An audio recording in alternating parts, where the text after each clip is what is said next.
Ow.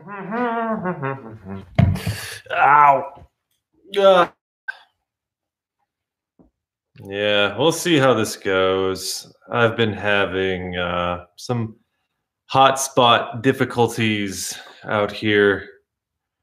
Probably because I've been using my hotspot almost like 12 hours a day for the better part of 2.5 weeks. So I think my cell phone carrier is getting a little annoyed with me. And yeah. But yeah, here I am. Hello, everybody. Welcome to this live thing. I hope everyone can hear and whatnot. I haven't tested anything. I'm just using the camera on my MacBook and the microphone on my MacBook. I guess somebody would have told me by now if they couldn't hear shit. So, okay, you can hear fine. That's nice. Oh yeah, I have a little volume level thing down there that I paid zero attention to. Yeah, so this could go out at any given time. So I am just it's just a brief warning. Maybe I should close some of these fucking tabs. That might. Hello, Michael and Per and everybody else who said hello. Hello. Hi. How you doing? What's the haps? What's the word on the street, as the cool kids would say? My hair looks like shit right now, I guess. But with this grainy camera, you know, it's not really. If you look up here, you can tell that I really travel light. I brought my entire electronic drum kit with me. See, it's that shiny thing up there, and I've been playing it quite a bit. So I do travel and pack very light. So if I happen to go on a vacation with any of you in the future, keep that in mind. You know, bring a trailer, bring a truck. Not a lot of trucks here in Finland. I mean, like the kind of trucks that people drive in the U.S. Big fucking ridiculous looking F-150s and F-250s and yada yada.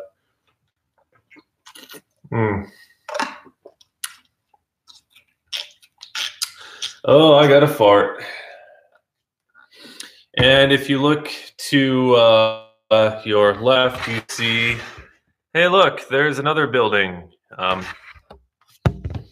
This is a building with a sauna in it. It might displease some Finns out there to know this. I'm not a huge fan of saunas, so I don't ever really use it. Oh God, I thought I could go the rest of my life without hearing or seeing the name Onision. God, why did you have to bring it up? Oh Jesus, Onision, is he still alive? Has he maybe not died, but has he at least like made a video saying that he's gonna die on this day, and oh, he came back, and oh, hey guys, it's Onision here. It was all just a prank or whatever he does now. I don't know what he does. I don't. Mitä vittua? Yeah, meat vit. I've been saying that a lot lately. What is going on? Why are people mad about the okay, yeah, the Ariel Little Mermaid thing. I don't have a soft spot in my heart for Disney movies like some people do. I don't get it. Well, okay, I'll put it to you this way. Why the fuck are they remaking it? You know, that's my main question. Otherwise, if you have any problem with the fact that the person playing Ariel is black, you're a racist, straight up. And is that really any surprise in 2019 that we have this this attitude from so many people worldwide, but also in the U.S. This openness and this boldness to be racist, openly racist, rather than just their keyboard warrior racism on 4chan with their buddies on whatever forum they happen to be on. Now people are just like, yeah, I'm racist and I don't care because my president's a racist. They won't use those words, obviously. So yeah, the whole Ariel being black thing, of course there is going to be outrage. Me personally, as someone who has zero problem with the lead of any movie being any my main problem is, wow, another fucking remake. Like when does it end? Like I don't know. So yeah, as someone who is not a racist, that's my main problem is wow, when are we going to start focusing on more original content and get away from this idea? Because they're just remaking everything, and then they're going to be remakes of those remakes 20 years down the road. You know, is there any way that I can enlarge this chat? I guess not. Could pop it out, but I'm afraid I would.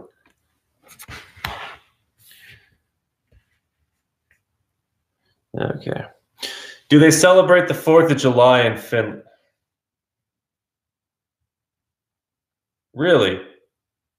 Do Finns celebrate the independence of the United States of America? Think about that one for an hour or two. Wow. You know, people, they say there are no stupid questions. There are. Don't let anybody fool you. There are stupid questions, and you know, that was one of them right there. Wowzer.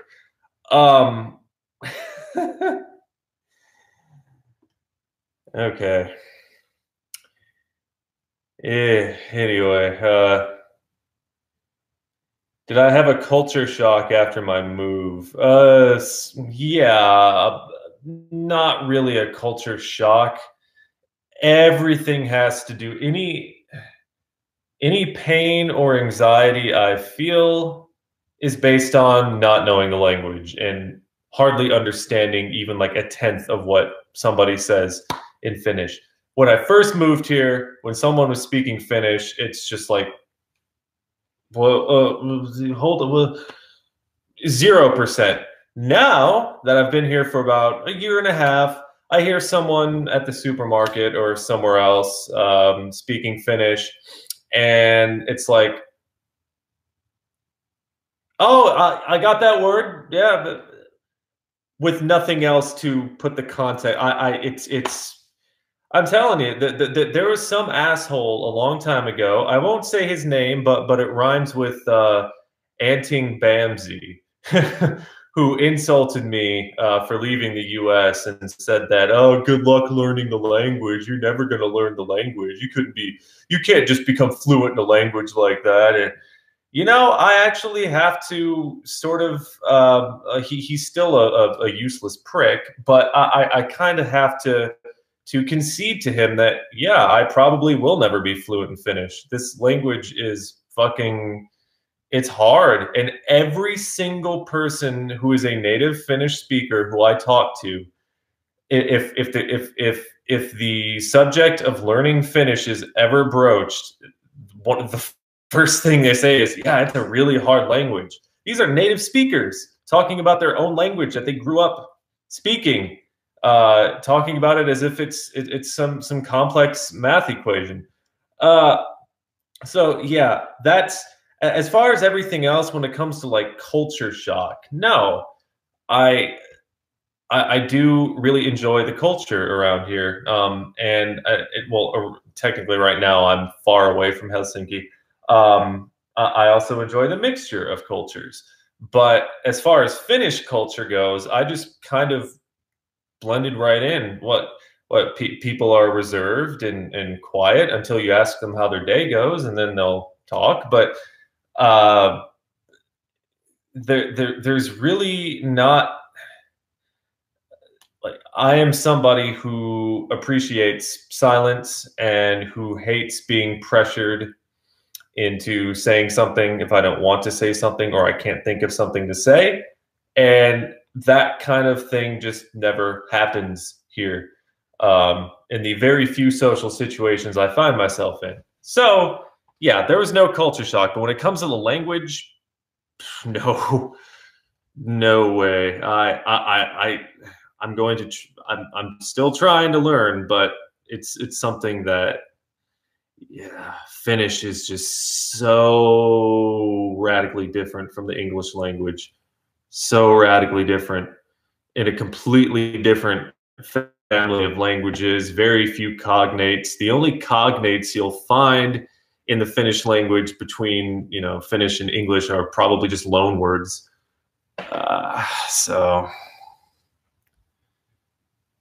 What is this, Christopher Ryan? I don't even. He's probably saying some racist shit. Yeah, hey Tom, thanks. Yeah, I'm doing all right. Yeah, again, had some problems lately, but everybody has problems. Come to Dublin, have a buzz. Yeah, I don't drink, but you go ahead and have 2 buzzes for me, because alcohol is poison. It's just pure fucking poison.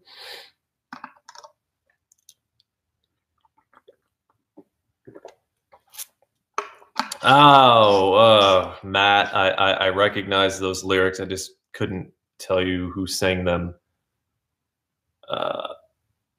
Some new wave band. Enjoy the silence. I don't know. Some shitty metalcore band covered it a while ago. So.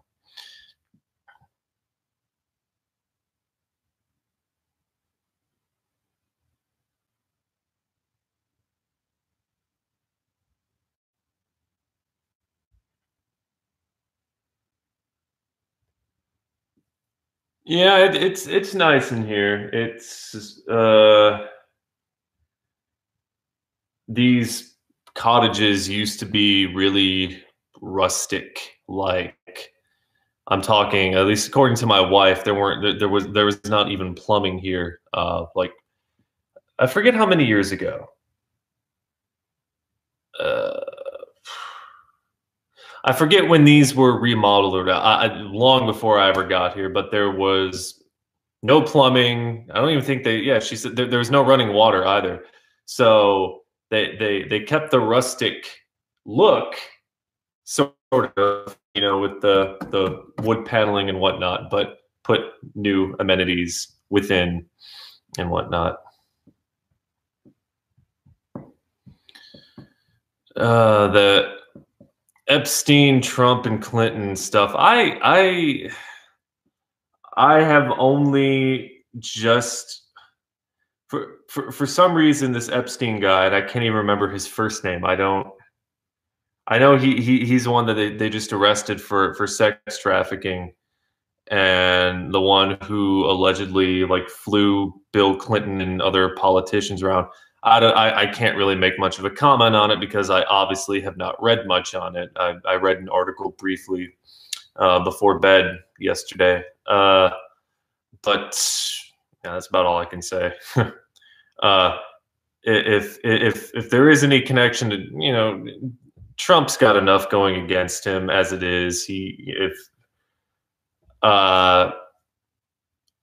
There are enough things that make Donald Trump a absolutely worthless, low-life piece of fucking filth and garbage that, if it were to be revealed that he was a part of some sort of trafficking scheme, or even Bill Clinton for that matter. I'm not saying Bill Clinton's hands are clean just because he was a Democrat. He was a centrist Democrat. I used to love Bill Clinton when I was younger and didn't know any better, but then I grew to really, really hate centrists as well. So as I've gotten older, people are probably expecting me to say, "Oh, he's going to defend Bill Clinton in this and totally bash Trump." I don't know. Okay. Like I said, I only briefly read about the whole Epstein shit, but if Bill Clinton is involved, Of course, I would bash him just as hard as I would bash Trump, but I would definitely not be surprised if Trump were involved because, I mean, one of the things I read was a direct quote from Trump back in like 2002 saying that, yeah, this guy, he loves beautiful women just like me. He seems to like the younger ones. And I'm like, that's not a red flag right there that this guy, and he was already arrested once for soliciting sex from a minor. And you got President Shit for Brains however many years ago saying he likes the younger ones. And how old is this fucking guy? That's not a big red flag for you right there. They need to lock this guy up like for forever. You know, yeah.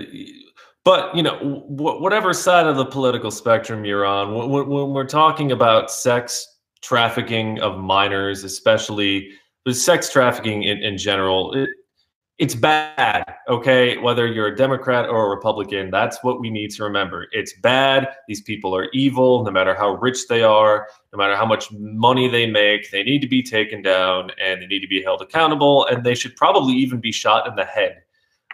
You know. I don't give a flying fuck if a rapist gets shot in the head. And it's, you know, hey, some of you may think that's a bit far, but, you know, a rapist, Richard Spencer, yeah, just go away forever. Who cares? I don't care.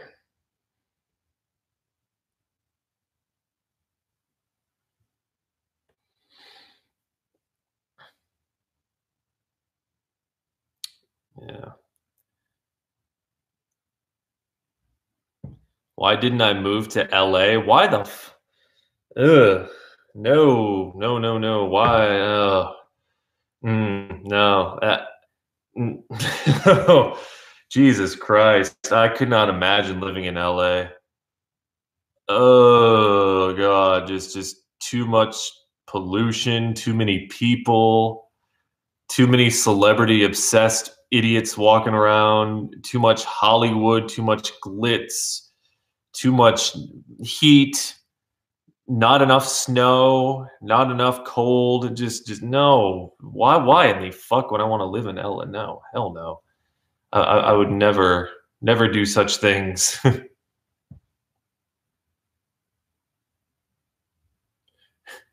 Yeah, it's the hopeless fucking hole called LA.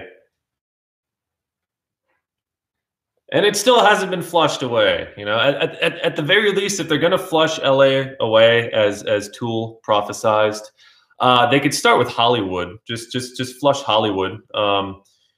You know, even if some good people are lost, if you were to just like hit the plunger and flush Hollywood away, there would still be about at least 100 pedophiles and creeps and sexual predators that would die in that mass flushing, and it would be worth it, you know, just based on that. You know, collateral damage is not always a good thing. I get that, but I mean, Hollywood is a creep's paradise. It is gross. Get rid of it. How would I know LA is bad if I've never visited? I don't have to. I'm going to quote Dr. House on this one, Dr. Greg House. I don't have to go to Detroit to know that it smells. Okay. Sure, I've never visited LA, but I dated a woman who lived very close to LA for 4 years. And I heard some shit. And I've also seen some shit. And I gave you reasons that I don't need to visit LA, like the climate, for example. Do I really need to visit LA to know that I'm not going to like the climate? Do I need to visit LA to know that I'm not going to like the massive amounts of pollution? Those things are truths. Those are things that are already rooted in reality that you do not need empirical experience to justify. So, yeah, and those two things alone, the climate and the pollution, are enough for me to go, no, fuck LA, I'll never live there. And this also ignores the fact that I don't want to live in the United States, just period in general. So.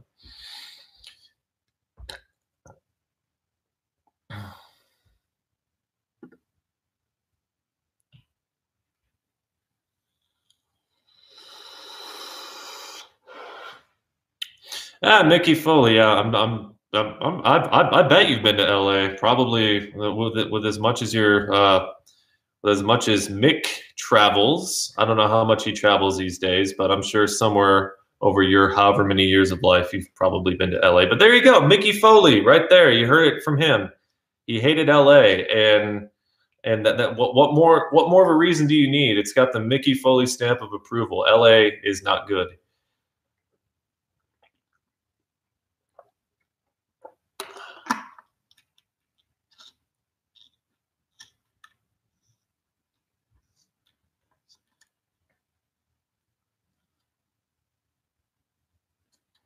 You have a job interview tomorrow, and if it doesn't work out, you're sincerely considering moving to Norway to work on a farm. Just cut the interview, go to Norway and work on a farm. Like, seriously, what? Allow me to give you a little bit of encouragement. Go to Norway and work on the farm. Just, I know it's not that simple. I'm probably, did I fart?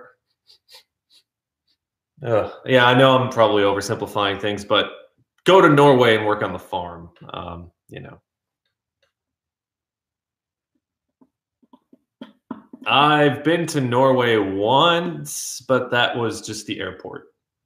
And I had an opportunity to mosey around Oslo because I had a 6-hour layover because United Airlines are dicks and the worst airline in the world, and you should never fly United, but sometimes you just have no choice.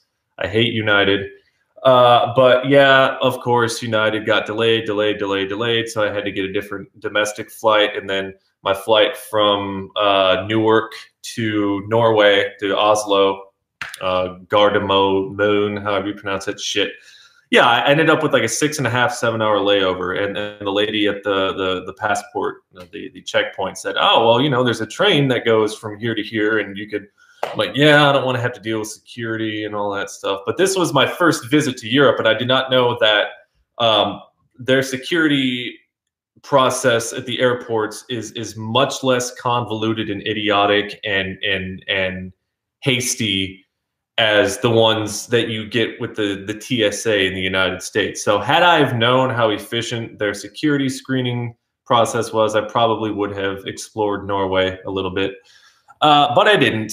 But there's, I mean, I can always visit Norway or Denmark or Latvia or wherever the fuck, you know, eventually. Thoughts on Alex Ovechkin? He is a great hockey player, and he scores a lot of goals and occasionally even fights once or twice. He beat the shit out of somebody in the playoffs this past year. Can't remember who it was. I don't follow the Caps. I don't follow many other hockey teams. I haven't been following me. Baseball is my main squeeze, but I do love hockey. I've never visited Paris. Hello, Big Slow. Yeah, the red ass rants, you know, despite me saying that I've retired several times, those are probably retired. I see no reason to do those, but yeah. Thank you for the kind words. Those were fun to do. Do we have any subways? I don't. You mean like the trains or the food? Because there are both. There's a subway right up the road, and I'm sort of out in the woods right now. And there's a subway out here, even in this very sparsely populated area of Finland. Yes, there is a Subway restaurant. Hello. Greetings from Eastern Finland. My Northern Lapland friend, or Northern Finland friend. Blah. Blah. Have I been to Sweden? Again, the airport. I've never been to actual, like, I have not actually walked around Sweden. I'd love to. Did I give Metallicat to PETA? No. Metallicat lives at my mom's house in the States. I did not bring the cats with me. Am I against football in general or just the NFL? I don't like the NFL, mainly because of their dickhead commissioner.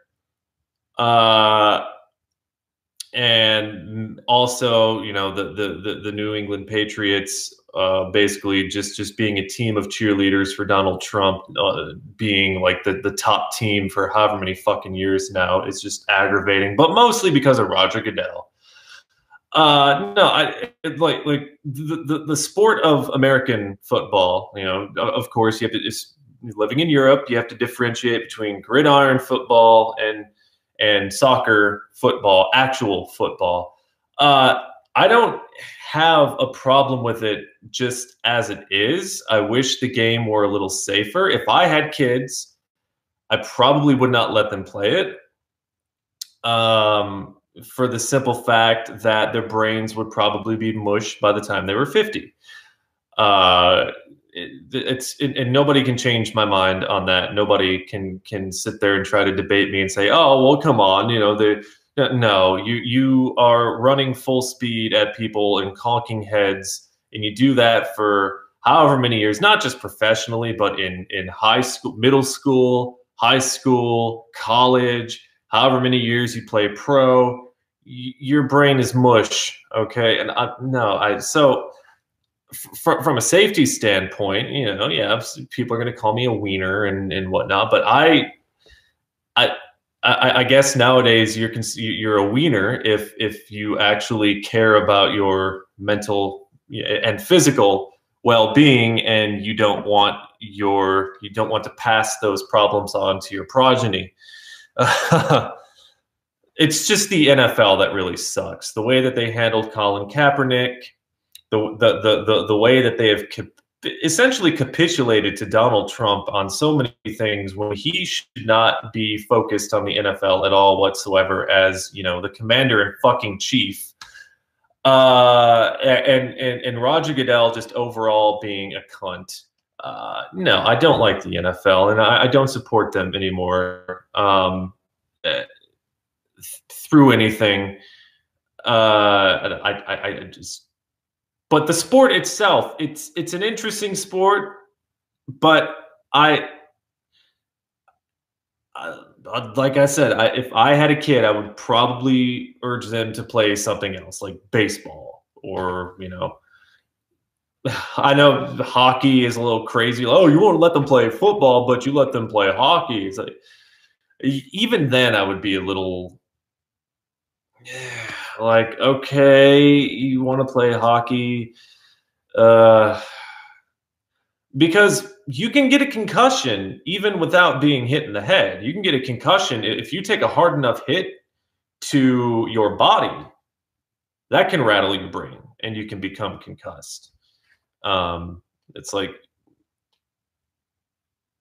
the only people on this planet who deny the effects of multiple concussions and CTE are the same people who think the earth is flat, and the same people who think that climate change is a hoax, and the same people who think that vaccines cause autism, and the same people who think that autism is better or is worse than a death sentence, essentially. So morons. Why did I block you on Instagram? I don't even know who you are, so that doesn't help. I block like hundreds of people on Instagram. So you just coming in here and asking, geez. And when I say hundreds of people, like probably 90% of those are bots. So I can't even really say hundreds of people, hundreds of accounts, you know.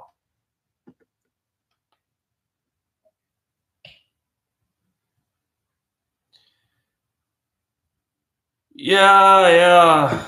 And thank you, Waltzu. Yeah, like Lars Ulrich is a shitty drummer, and I will take that to my grave that he's a shitty drummer.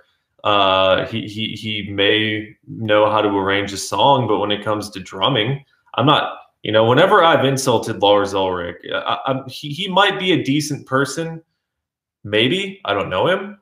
It wasn't really a good look when he was sitting there and expecting people to feel sorry for him while he was getting drunk and making millions of dollars on paintings that were just sort of occupying space in his multi-million-dollar house. That was really a bad look. Yeah, he's a god awful musician. God awful. Just it's insane. I made a video years and years ago, and okay, actually no, it was more like 4 years ago, 5 years ago, where I proclaimed that Lars Ulrich is the worst drummer in the world, with the caveat: in popular music, you will not find a worse drummer. You will not find a worse drummer. Like, again, Lars Ulrich, the person, the guy, he seems affable and likable, and he meets up with fans, and you know, he's probably a leftist, being from Denmark and whatnot, which is also nice. In fact, I'm pretty sure he is a leftist. He hates Trump. Which, you know, for any person, just in general, if you hate Trump just based on that alone, we're already on good. And if you're a leftist in general, but musically speaking, he's awful. Like, I don't know, you cannot find a better example of a drummer in popular music who has deteriorated and decayed so badly over the years, and it's not age. People who give the age excuse to Lars Ulrich are just fooling themselves. I mean, for fuck's sakes, look at Dave Lombardo. Dave Lombardo is a year older than Lars, and he plays just as well as Lars, or plays just as well as he did in the 80s with Slayer. Charlie Benante is another example. Neil Peart, okay? How many examples of drummers do you need who are playing very, very well, and just as well as they did in their, you know, early days, before you stop using the, well, Lars is old. I mean, come on, if you were 55 whatever years old, you would be. No, he just doesn't practice. And yeah, Danny Carey, thank you. There's another great example. Danny Carey is an old fart, and I have rarely. I've watched quite a lot of live Tool stuff on YouTube, and rarely does he ever flub. And it's not only about making mistakes; it's about the things, that the extra things that Ulrich does that piss me off, like the superfluous fills and just the boring fills. And, like, you know, like Master of Puppets is the greatest example, where he used to do that really quick tom roll before in the pre-chorus. Now he just fills it with like boring crap, because he has a hard enough time keeping tempo when the song is slow, but when it's a little faster, when you bump that tempo up a bit, you know, he can't do much. Yeah, the reason it seems like I obsess over Lars's ineptitude is because I honestly cannot think of another just drummer in music who has deteriorated to the point that Lars has. But look at Metallica; they're still like on the top of the fucking world. They're still selling out arenas, and they will until they die, pretty much.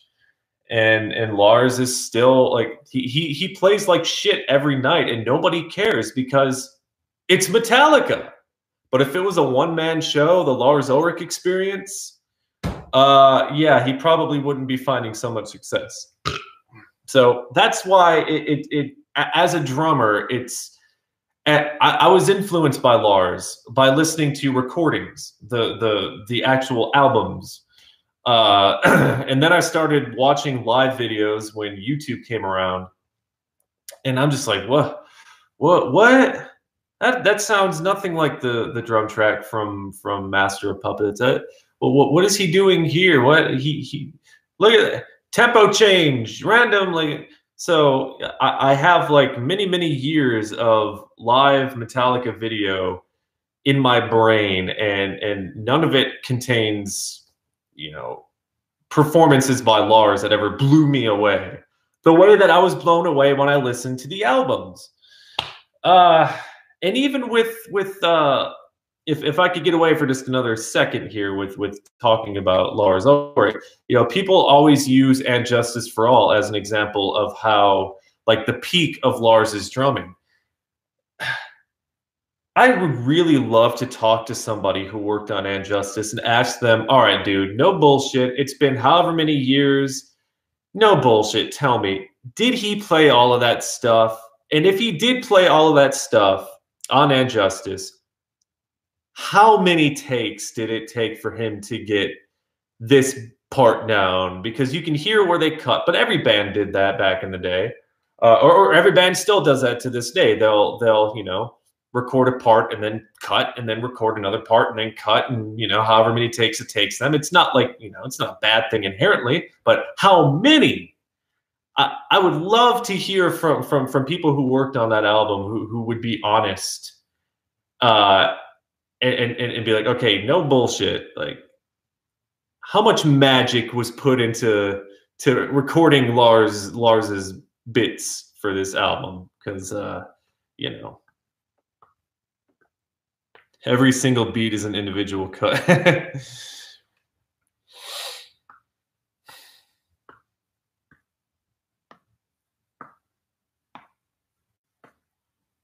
Yeah, Vinnie Paul was.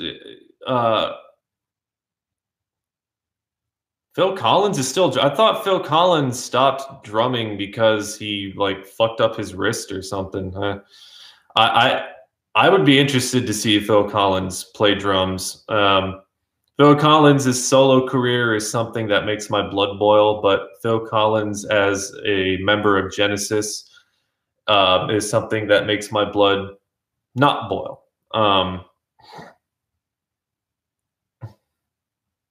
Okay, well, if it's attitude, that's one thing, but you know, we're talking about just skill.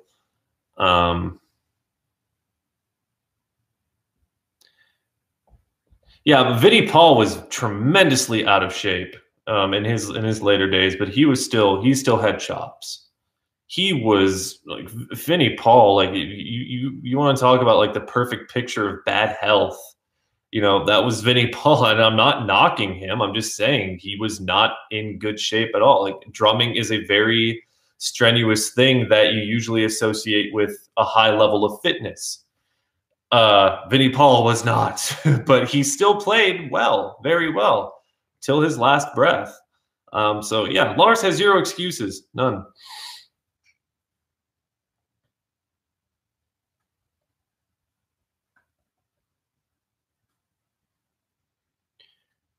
The last time I even heard Phil Collins sing anything live, I think I was watching the Live Earth thing from like 2007, and they had to like tune everything down so many steps because he didn't sound all that great. So if he sounds even, so it's been like 10, 11 years since that.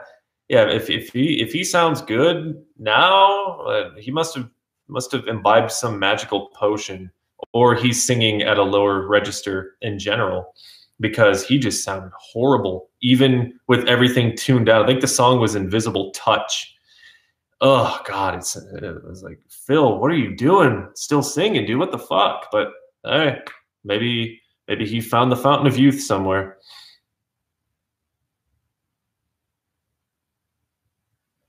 I have not really gotten into many Finnish, but I mean, I was into Nightwish before I even moved to Finland.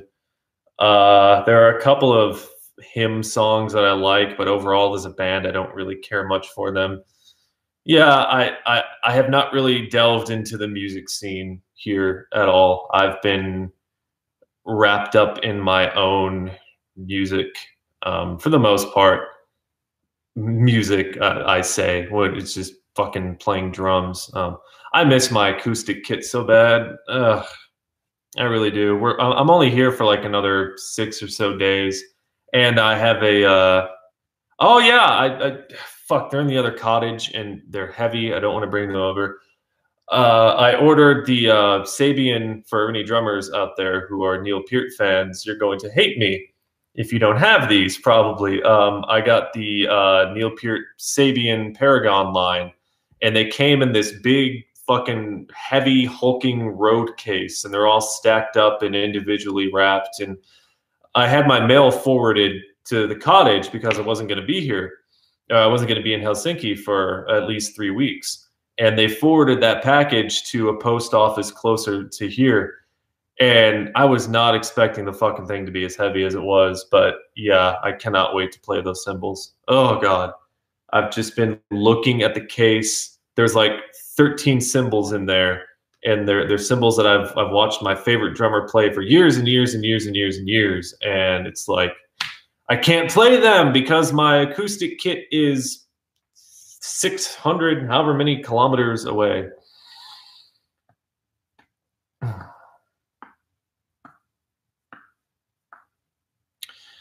Yeah, I had a friend in Michigan who was a really big Genesis fan. In fact, a drummer who I watch on YouTube named Sterling Fuentes, who does all of Rush.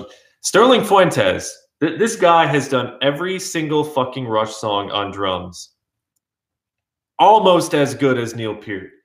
And I say almost as good as Neil Peart because like Neil Peart is untouchable, but this guy is fucking incredible, Sterling Fuentes.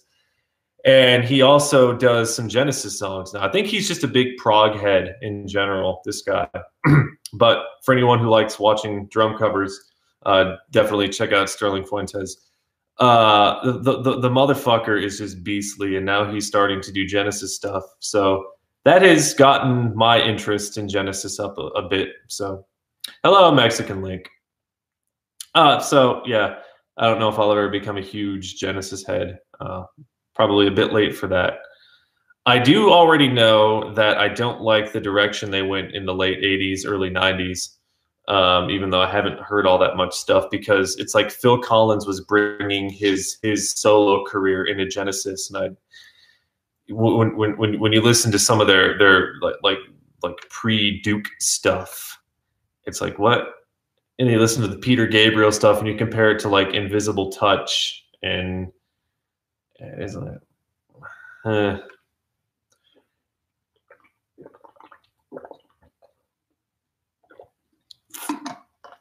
yeah, that.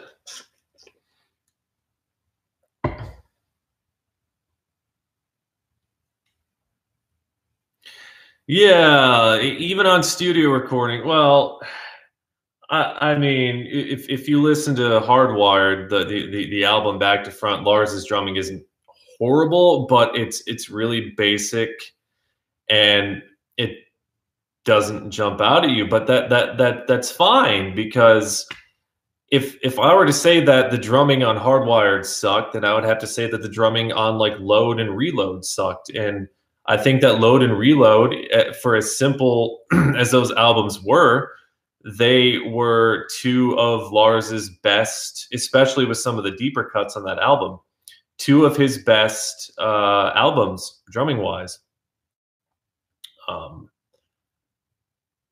Obviously, And Justice is his best, like his creative and technical peak, but Load and Reload, I think, in terms of groove and feeling, which is not always something that you can quantify in drumming. I think it's his best stuff.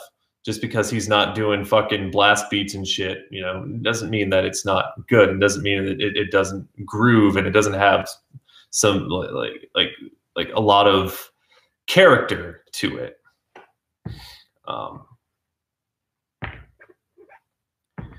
Where is Mustachio? I don't know what Mustachio is. But yeah, the Lords of Summer thing, I don't know what that song was all about. Just like some shit that they're like, oh, we haven't made an album in 8 years, so here, we'll just throw this at them. Yeah. 3 biggest reasons I hate Donald Trump. Oh, wow. The 3 biggest, or just 3 reasons? Oh, boy. Okay. Well, he is a misogynist. He openly bragged about groping women and getting away with it because he was famous, something that would disqualify any other person on this planet from ever becoming a dog catcher, of their city, let alone a president. He knows absolutely nothing about foreign policy. He's an embarrassment to the United States with how little he knows about foreign policy. How many fucking foreign leaders have said things either in secret or publicly about how inept Donald Trump is, just how lacking in intelligence he is in general. So he's an idiot. And an idiot who claims to be smart. That's even worse. It's like a humble person, if they don't know, they shut up and they figure out what's what. They research, they try to read. But Trump's at this point in his decrepit fucking life that he doesn't need to read. He doesn't need to figure out what's what because he's a president of the U.S. So and he's a failed businessman. There's a third reason. A failed businessman who claims to be a success. You're not a success if you file for bankruptcy 4 fucking times in your life. And the only reason you don't go tits up is because the banks bail your ass out. Because if you go down, they go down because you borrowed so much fucking money from them. How is that a success? He claims that he like started with nothing but, you know, a small loan of $1 million. Yeah, right, you fucking douchebag. And now he's got the U.S. in a trade war that is fucking over the very people who got him elected, rural farmers. His economic policy is not decent. Are you fucking kidding me? The very people who got him elected, who got him his cheap-ass electoral college win, are fucking hurting because of the trade war that he started with China. And if that doesn't smarten them up, losing their farm, losing their whatever, nothing will. And they're completely fucking hopeless. And maybe they deserve to lose it for being so utterly and contemptuously disdainful for the less fortunate, because you kind of have to have that sort of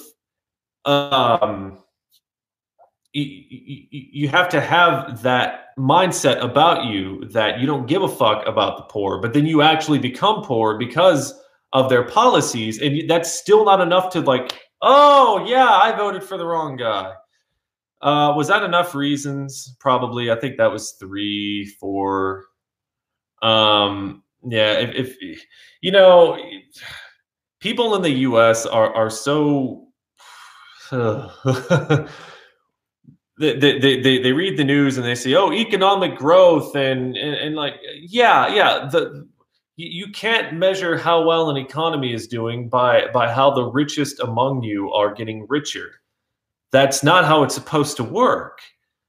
But there's such a reverence for rich people.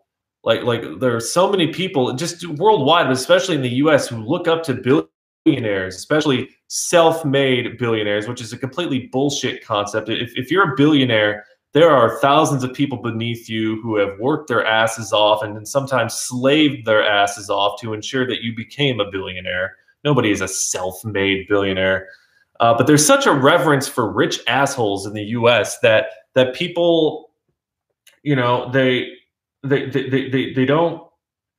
don't take enough time to look at how they, not rich and probably will never be rich, are not benefiting whatsoever from things like ultra rich people getting tax breaks. I mean, how many fucking times has supply side economics been debunked by economists? How many economists have to come through and tell the American public and that giving tax breaks to rich, wealthy corporations and billionaires does not make that money trickle down? Like, this has been something.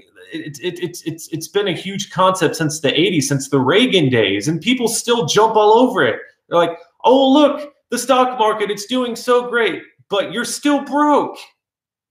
Yeah, you might be doing better now in the short term, but in the long term, economically, the U.S. is probably fucked as long as Donald Trump is president, because he's an idiot.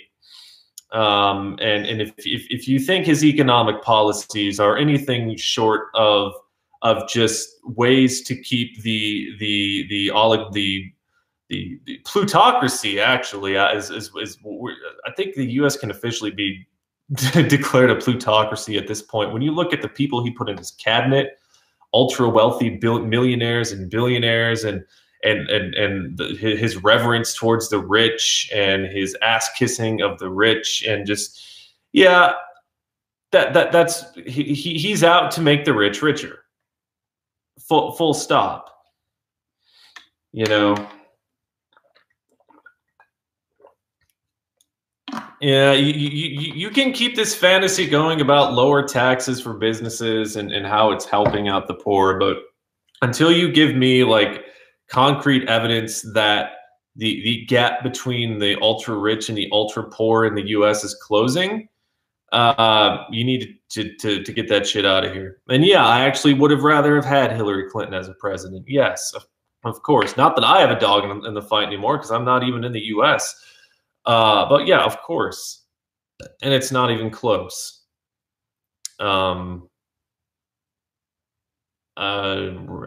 Ryan Kessler. Yeah, he's a hockey player. Do I think Trump may win in 2020? I think he probably will win, unfortunately. Especially if fucking Joe Biden is the candidate. If Joe Biden is the candidate for Democrats in 2020, you may as well just serve Donald Trump his second term. I knew you were going to say something about interventionist because or interventionalism, because you idiot conservatives, you see people like John Bolton, one of the biggest war hawks in the history of this fucking world, as one of Donald Trump's top national or foreign policy advisors. And you continue to go along with this bullshit that if Hillary were elected, we would have been in a war by now. And you've got John Bolton, the guy who manufactures reasons just so we, a guy who's in favor of bomb first, ask questions later. You people don't fucking think. You don't use your fucking brains. You parrot the same platitudes that Donnie fed down your fucking gullets in 2016 and prior, that, oh, if Hillary gets elected, there's going to be World War III. Well, guess what's happening now, motherfuckers? We're on the brink of war. But it would have happened sooner under Hillary. I mean, come on. Oh, my God. You know, you've got the shit in Iran and the tensions between the U.S. and Russia haven't been this high since the fucking Cold War. And Donald Trump puts John Bolton in his group of friends and Mike fucking Pompeo. And you still come back to me and whatever fucking idiotic political hidey holes you have on the internet and say, Hillary would have started a war. Donald Trump is anti-war. The same guy who, during the campaign, would say shit like, to take their oil, I would have just bombed the shit out of them and I would have just taken all of their oil. Use your brains before you spout these platitudes, people. This is why idiots like Trump get elected. This is why idiots like Trump are getting elected in other countries around the world, because people just don't want to think anymore. People just don't want to fucking think. And it's like, and you may be, yeah, like, oh, you're in Finland now, you don't have to care. Yeah, well, there's a saying, when the United States sneezes, the rest of the world gets a cold. So I am still, you know, somewhat affected by the things that happen. And of course, I have family there who's being fucked by Donald Trump right now. So, yeah, and I figured you would have no comeback whatsoever for my mention of how Donald Trump has handled the world stage as it pertains to Mr. Bean, as it pertains to war and tensions that have been rising like at near unprecedented levels again since the fucking Cold War. Yeah, but Hillary's the warmonger. Okay, yeah, fine. And this is operating under the assumption that I thought Hillary was perfect. Like, huh? No, I thought Hillary was as a presidential candidate was very qualified, but when it comes to lining up with my personal political beliefs, did not tick all the boxes. not by a long shot. But she wasn't Donald fucking Trump. So it operates under the assumption that I thought that Hillary was perfect. She wasn't. She was just, yes, also really the only true choice that we had. But please stop parroting this crap about how interventionist and blah, blah, blah. Look at, my God, look at what's happening in Iran. Listen to how Donald Trump talks about our military. Look at the tweets he puts out about, like, basically he's threatening other countries with fucking tweets about how big and bad our military is and how many jets we have. And our own Department of Defense is tweeting out videos of these fighter jets that can shoot 30 billion missiles a second. And people in the US wonder why other countries are laughing at them. They're like, because the world sees you as the bullies. Because the world sees the U.S. as the ruler of the sandbox, pretty much. Won't let anybody else play with any toys, and if anybody else touches a toy, they drop their pants, squat down, and pinch a shit on it so they won't touch it. But they'll touch it. It's just, ugh.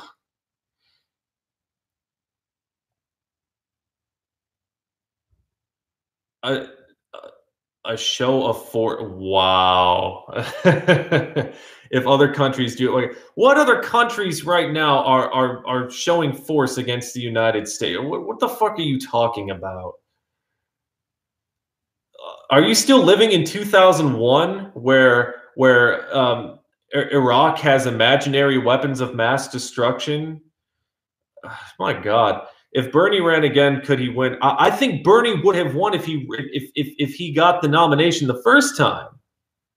Bernie would have won when he got the nomination to begin with.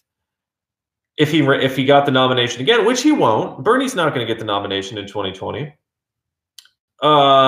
Because the DNC, no matter whether it's Debbie Wasserman Schultz,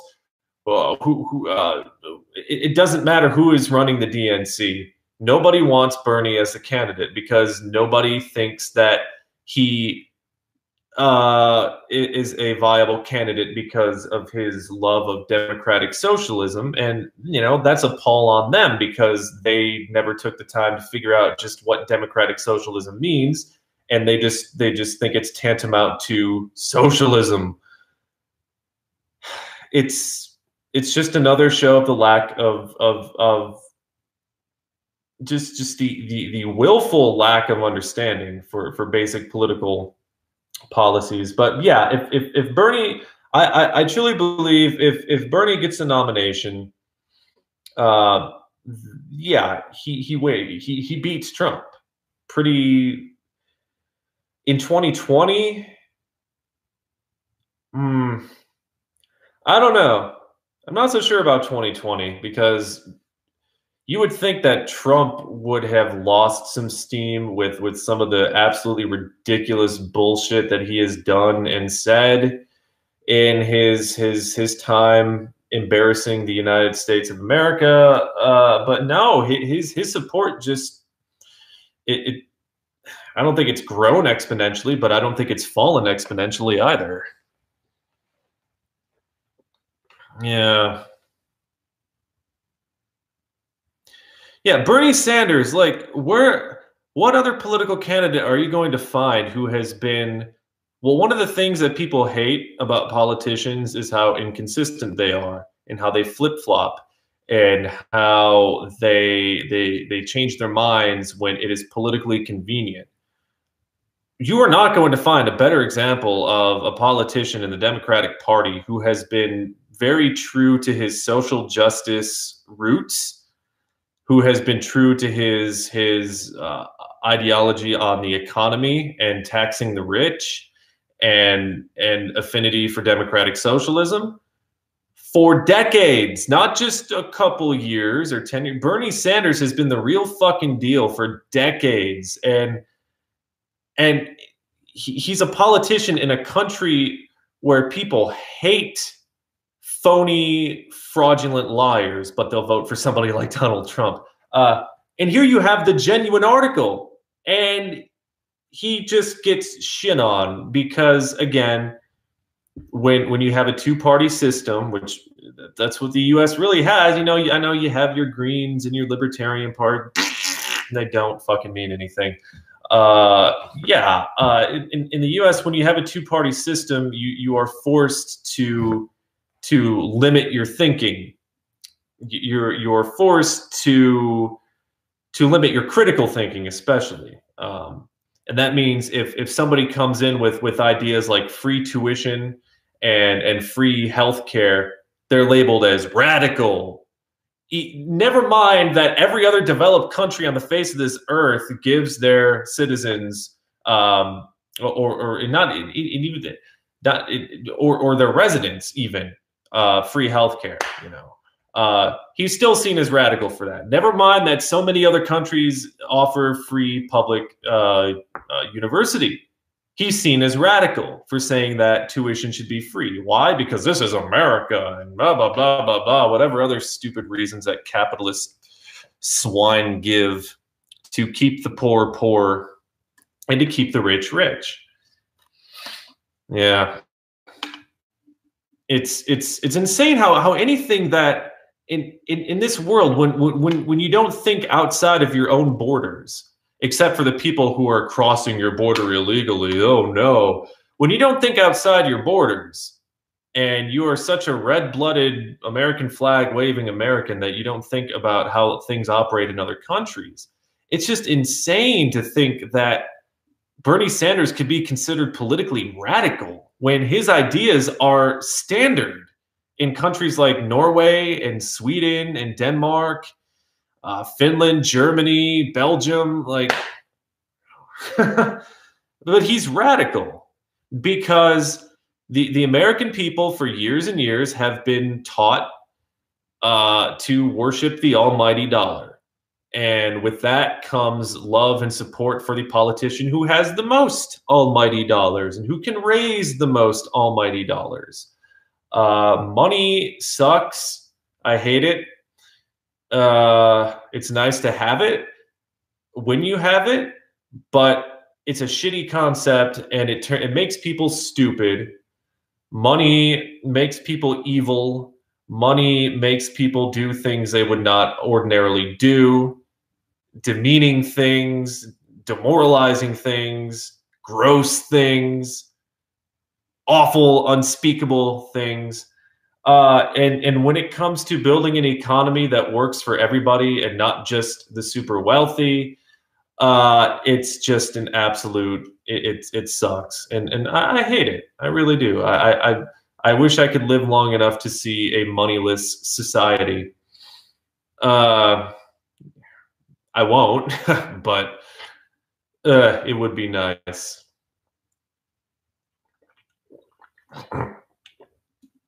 The only reason you think tuition shouldn't be free is either A, you couldn't cut it in college, or B, you just fear education. There's no fucking reason to not want everybody to have an equal opportunity to get a higher education. It's absurd to me, and you can't change my mind.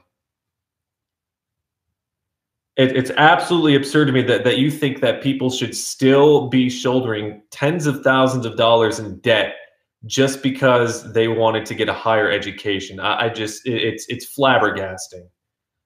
Absolutely flabbergasting.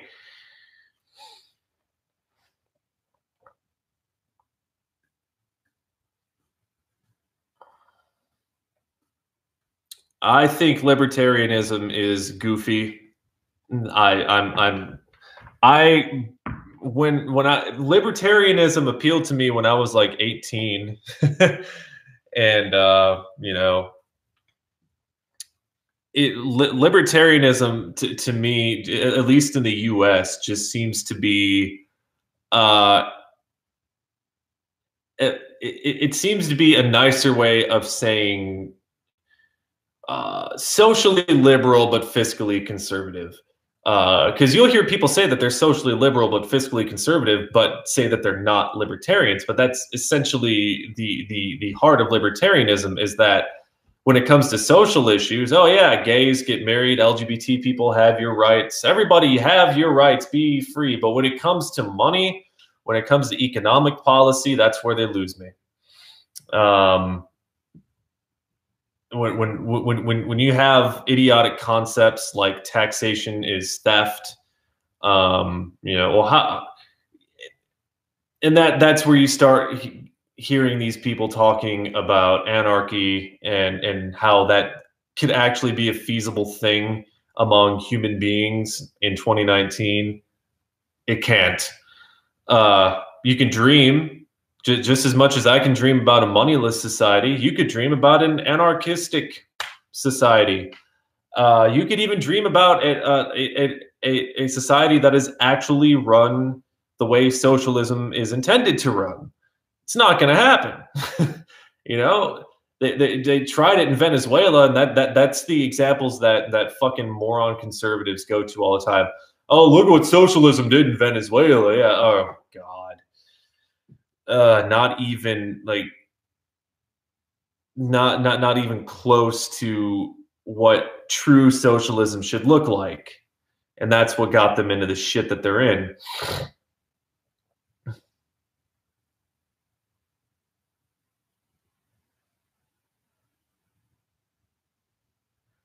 You're saying socialism won't work because of human nature, but you think like something like, okay, what about a society that has zero taxes? You think it's human nature to just out of the goodness of your heart want to pay?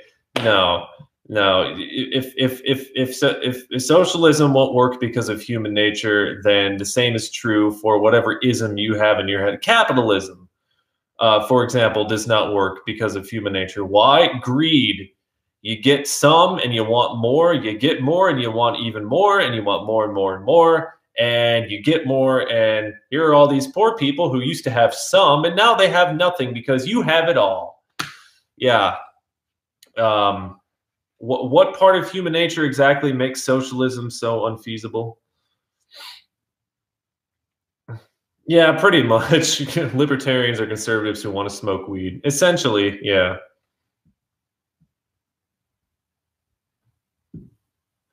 Okay, and you are getting tossed. Okay. That guy is not. No. Stay gone and be gone. It's one thing if when you start calling welfare like an entitlement for just lazy people, that's where you lose me, and you have no audience here. Go fuck yourself, dude. Like, somebody who thinks like that will never change politically and ideologically speaking. So you just go fuck yourself. I'm not even going to try to be kind. When you like, okay, there are plenty of conservative politicians in the U.S.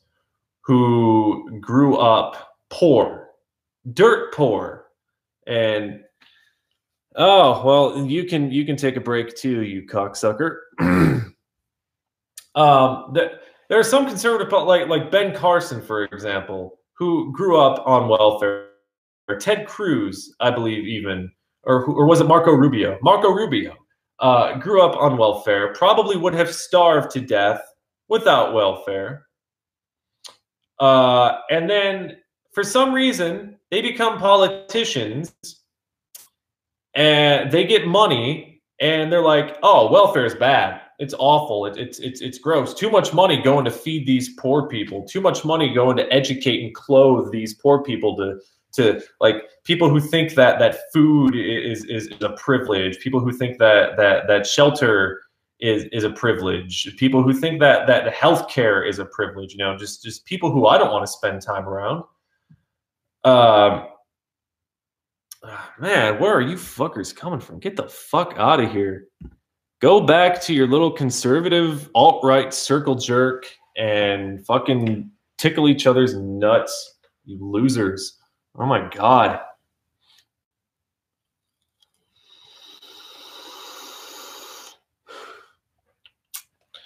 Jesus Christ. Yeah. I don't know. It's like it's such a such a radical concept that maybe not everybody should have to work themselves to death just to barely survive. Like,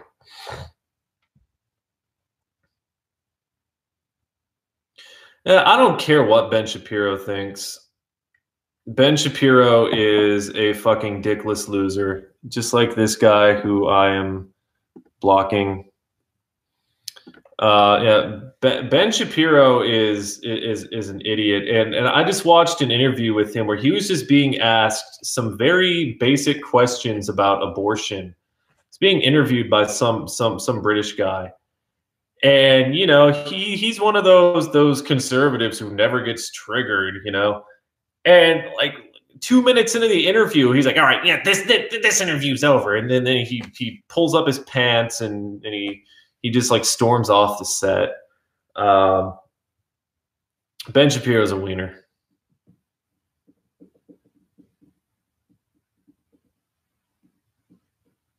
I've been following the political scene in Finland. Yeah, you see, here's an example of the way politics should run. Okay, and I'll use something that happened here in Finland. Sota, I'm probably pronouncing it terribly. Yes, even small Finnish words I pronounce terribly. Welfare reform, basically, was something that, and here's another name that I'm probably going to butcher, Juha Sipilä. He was the prime minister of Finland, and he was really trying to reform the welfare system in Finland. And it just kept stalling. So whereas in the US, when a politician who is in a high position of power tries to do something and fails over and over again and has like a vote of zero confidence from his peers, in the US, that politician will stick around and they'll get reelected to another term, and they'll get reelected to another term, where they can obstruct and block and basically be useless blobs of meat for as long as they live, as long as they keep getting elected. But Sipilä, again, probably pronouncing it like shit, he resigned. He looked at what was going on with entitlement reform, realized he was getting nowhere, realized he was a failure. And what did he do? He didn't stick around to try to jam it down people's throats. He resigned. He stepped aside. Whatever other reasons there might be beneath the surface for Juha Sipilä stepping down, you know, maybe lost on me. But what I saw was a politician who couldn't do his job, realized he couldn't do his job and deliver what he promised, and he stepped aside. Wow. Could you imagine if that's how politics worked in the U.S.? A politician gets elected and doesn't deliver on their promises, and they willfully they make the conscious decision to step aside so somebody else can pick up the slack and maybe get it moving. Wow. So yeah, I may not agree with Sipilä and his party, or virtually anything from, you know, in any of the center right parties, but I admired that. I really did admire that. You won't see that in the U.S. Instead, if a U.S. politician sponsors a bill and they put their lifeblood into it and it fails, and people even starve in the process, they don't give a fuck. They just come right back to work the next day and say, well, that's politics. And no. I also noticed that I think somebody from the Social Democrats Party is now the prime minister, but I can't remember his name. Antti Rinne, which is nice to have a left of center party in some position of power. You know, when I I took this quiz around election time in Finland, and they said that there's a big fucking spider on the window, but it's on the outside. Apparently, there's a party in Finland called the Feminist Party, like Feministen Puole or something like that. Uh, Apparently, that's who I should be voting for, because I took this pretty. It was a pretty in-depth quiz too. It wasn't like one of those stupid quizzes that you take on Facebook where you answer like 3 questions. It says you are a liberal, you are a blah blah blah. Yeah, apparently, based on my answers, I was 84% compatible with the Feminist Party, which doesn't surprise me at all. They're a very to the left party with a focus on women's issues, and I think the second was the Left Alliance, and then there was Green, and then Social Democrats, and then what was the other one? Coco. I'm not even gonna try, but yeah, SJW UTF. You know what? I don't even like. How many times have I been called an SJW, and how many times has it like actually hurt me? you know. Yeah, Coco Moose. Yeah, Coco Moose was like the 5th down, and then you had all the right wing like Peru Suomalaiset. I would probably rather eat my own testicles than vote for the basic Finns. Yeah, no, never. Yeah, if you want to come in here and call me an SJW, if that's like that's just the buzzword of the times, Oh, he wants things to be more even and equal for all people, for poor and women and minorities and immigrants and God, ugh, gross, ew. We're just gonna call that guy an SJW.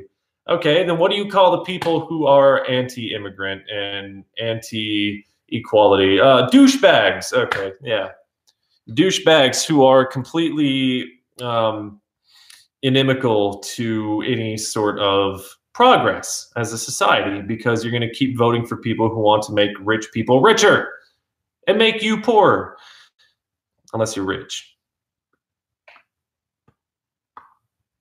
I don't know. I've been called an SJW so many times now that it's just like, I may as well just like put it in my username, Undertaker SJW 1127. Because you very rarely hear any, like, you hear the term SJW get thrown around all the time by these conservative dingbats, but like,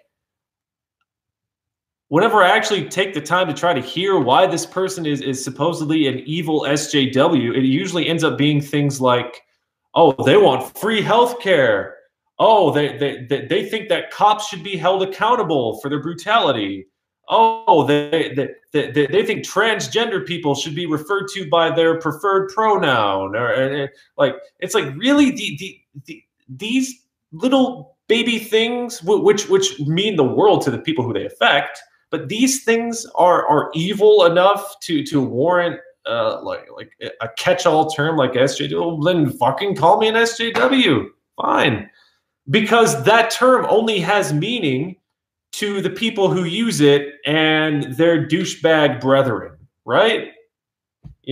So yeah.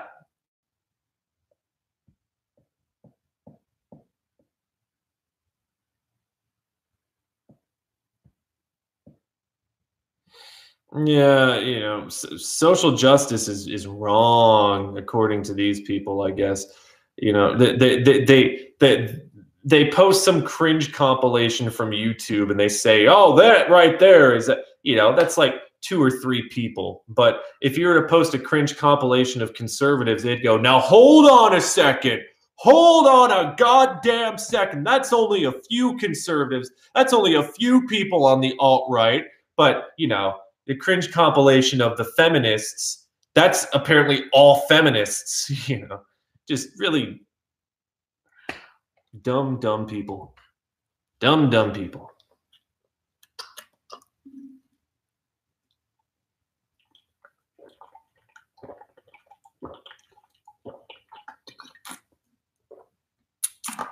Oh yeah, cops are not good. I used to be a bootlicker. The police in Finland, I've yet to deal with a Finnish cop, but at least they're educated. I know that. So, and if okay, what I do know about the police force in Finland is it's a minimum mandatory 3-year study if you want to be a cop in Finland. 3 years you got to study. If your action results in the death of someone, like you fire your service pistol or whatever, and someone dies, they open a very thorough investigation.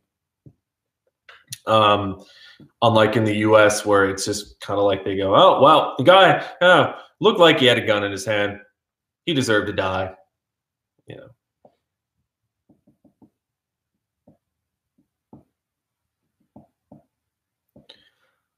What about anti-police people? I am an anti-police person. I don't like police. I used to.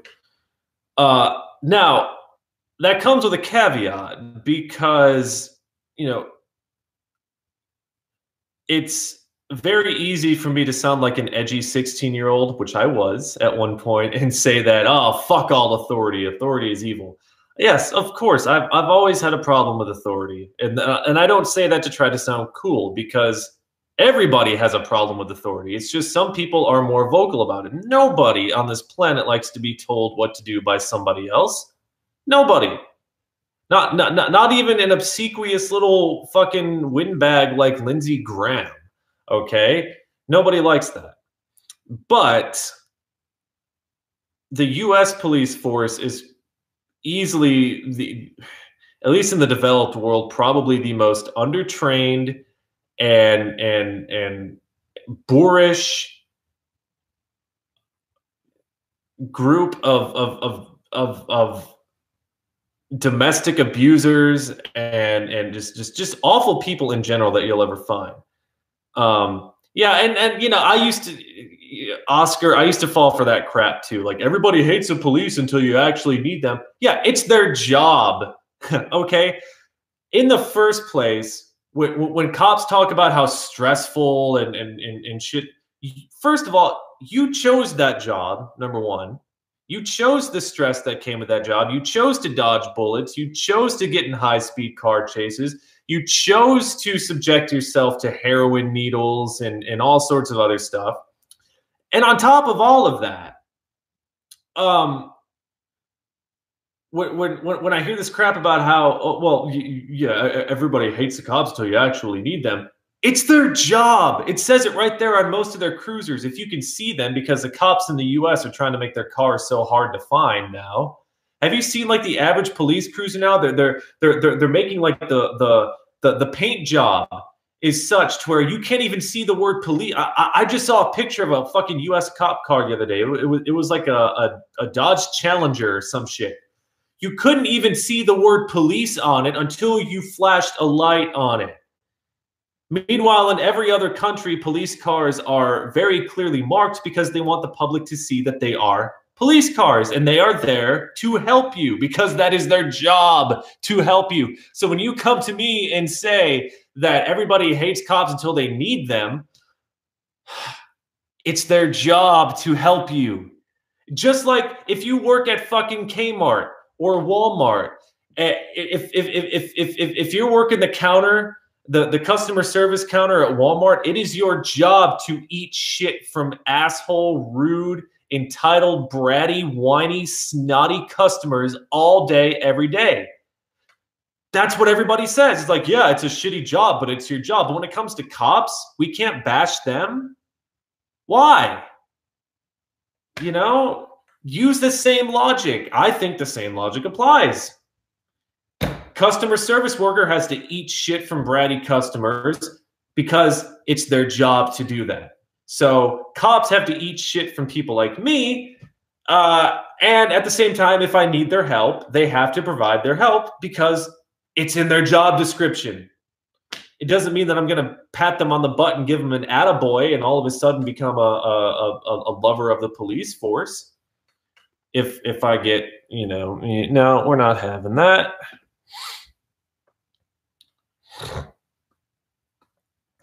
Oh, you don't want to know what it's like somewhere in Detroit.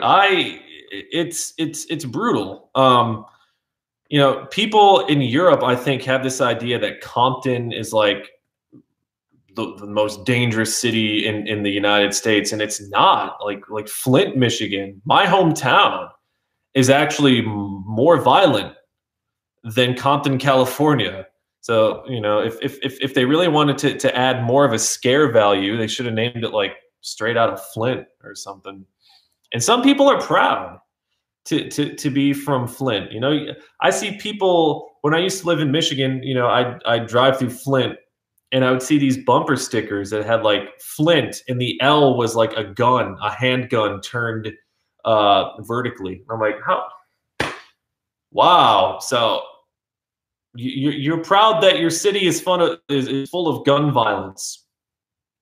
You're proud that on any given day you could go out to get the newspaper and someone could just blast you in the head just because. Like, all right.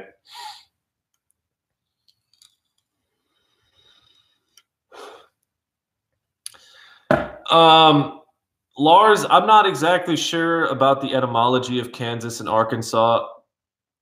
I don't even know if I don't know if they're derived from Native American languages, but I can say just the English language in general just does not make sense. I may never be fluent in Finnish, but I can I've at least studied enough to be able to appreciate how logically Finnish works. Because there's so much about the English language that just does not make any fucking sense.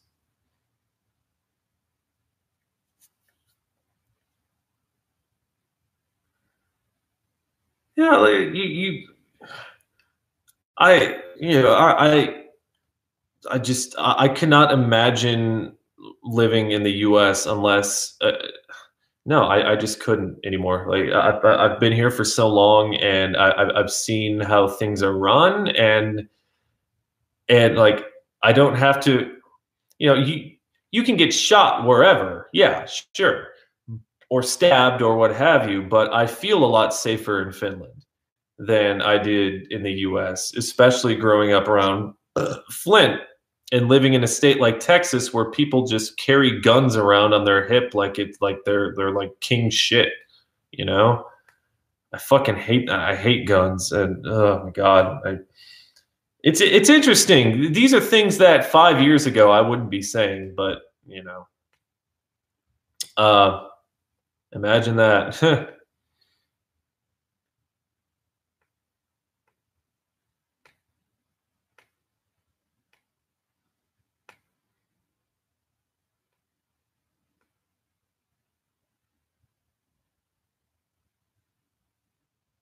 Oh yeah, and the lead in the water, which still hasn't been fixed. It's like there's no money in fixing a problem that disproportionately affects the poor. So it's not going to get fixed. But I guarantee you that they find lead in the drinking water in like fucking Malibu, California. If they find lead in the drinking water in like Dalworthington Gardens, Texas, or some other area full of rich white pricks, oh god, those pipes are out of there like that.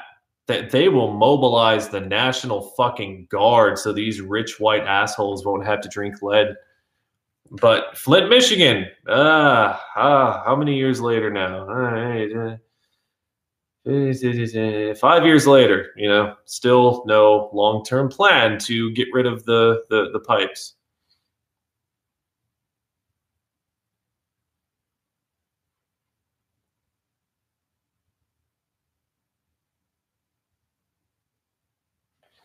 Oh, what got deleted this time? Shut up, fuck off, you are stupid, get out. Now you get out, asshole. This is my live stream. Go clamp your nuts in a vice. Telling me to get out of my own live stream. Ugh. Some men you just can't reach.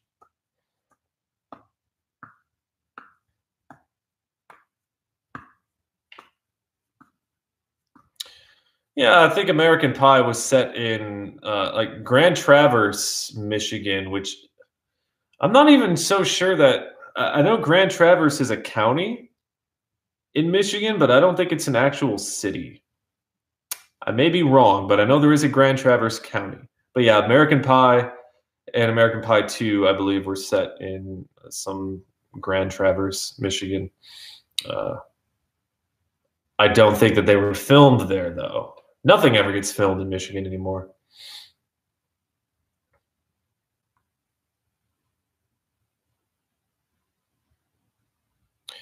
Yeah, I'm Mystic Rhythms, Chris. It's funny you mentioned that. I have been sort of studying that song. I've only been listening to that song for like fucking 15 years now, but that is one song that I would like to cover on my electronic kit because it's much easier to do it on a straight up E kit rather than like a hybrid. Wow, we went all this time. It's like, what is it? An hour and 31 minutes, and finally somebody asked about Dave Mustaine's cancer. Wow, I was expecting to be asked that like at the very beginning of the show. Wow. Not that I'm offended or anything. I'm just surprised. Why aren't Finnish people Scandinavian? Because Scandinavia shares a lot of things culturally and with their languages. Finland, with the Finnish language being so radically different from like Swedish and Norwegian and Danish, and their culture also being so much different from the true Scandinavian countries, Norway, Sweden. Is Denmark considered Scandinavian? It's basically the Nordic countries are. Finland is considered a Nordic country, and so is Sweden, and so is Norway, and so is Denmark, and so is Iceland. But when it comes to Scandinavia, it's a smaller group because they share more cultural things, and the language is different. I think that's the. But yeah, Dave Mustaine, cancer. Yeah, that sucks for him. And that's all I have to say because I don't like Dave Mustaine. I think Dave Mustaine is a horrible person. Doesn't necessarily mean I want him to die, but it's just like, you know, I'm not gonna like actively. I don't know. I just don't. I'm really trying not to sound like a dick. Yeah, I don't know. He's just not a good guy. So, why? I don't know. I'm not one of those people who. I mean, God, you've heard me wish death on Nazis like hundreds of times. So I obviously have no problem wishing death upon evil people. But, eh,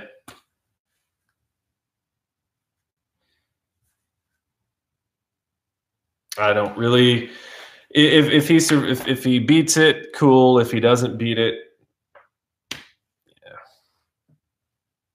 I really, really don't care about the Megadeth versus Metallica shit. That has nothing to do with it.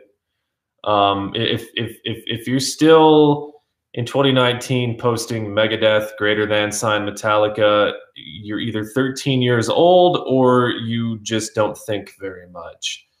It has nothing to do with that. It has everything to do with the things Dave Mustaine has said, the way he treats people.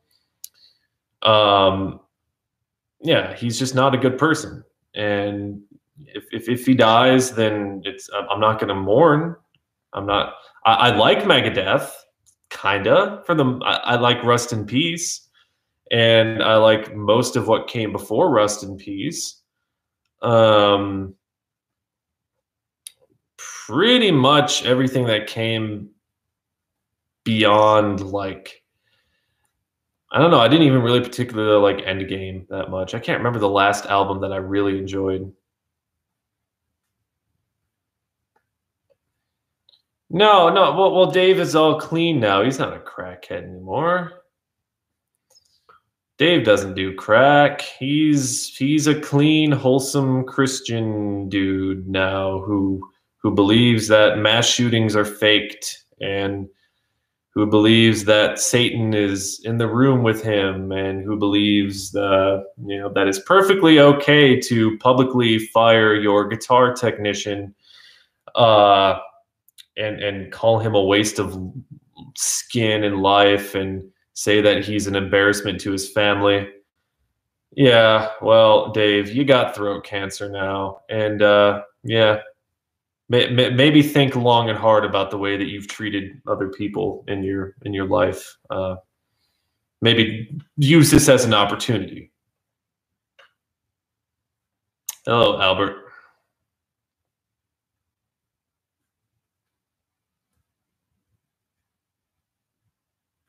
And Zealand, I just highlighted most of the reasons why he's a horrible person. You know, and it all seemed to coincide with him getting sober, which is not a bad thing. But then he found Jesus, and then he was always a dick, but he just became even more of a dick. I mean, when you're taking time on stage to say that, oh yeah, all these shootings that are happening are being staged by Obama, it's like that is such an insult to the people who who lost loved ones in those shootings, to the victims of those shootings. It's an insult to the United States of America too, especially as a guy who's probably all red, white, and blue like Dave Mustaine, to go to other countries and not learn the lesson that I'm pretty sure he learned in Holy Wars, The Punishment Due. I thought anyway. Yeah, to go over to like foreign countries and say that the United States president is staging shootings so he can ban guns. It's like that is insulting and it's an embarrassment to the US. But metal fans, like a lot of metal music, hey, there aren't a whole lot of really bright how do I put this? The metal community is full of a lot of fucking idiots who don't care, essentially. So that's why he wasn't booed off stage, because people are just there to get thrown around and watch him play guitar. But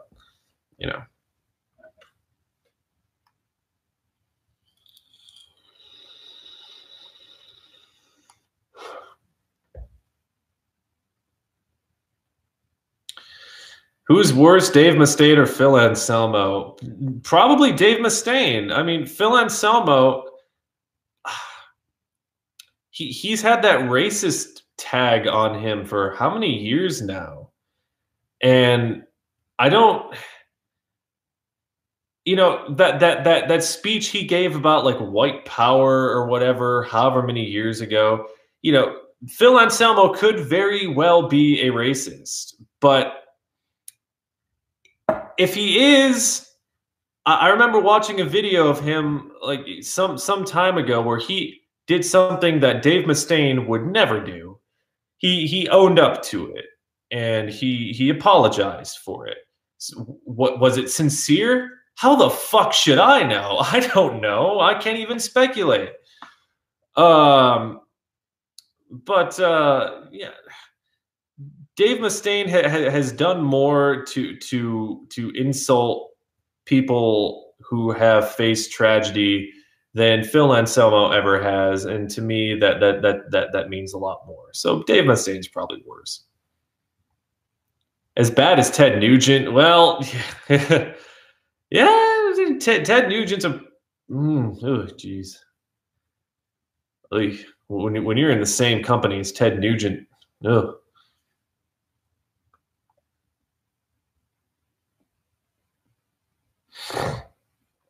And there was also that thing Mustaine did some years back where he would not. By the way, if you can tell me what pitch grip this is, I will send you this tennis ball. What pitch would I be throwing if I held it like this? for you baseball fans out there. I forgot what I was saying. Oh yeah, he got some. He got some like satanic bands kicked off of some tour because he's like, oh, I'm a Christian now and I don't want satanic music around me. That is not a curveball rip, no. The illegal tennis ball throw. No, it's a split finger fastball, you dingus. Or I don't know.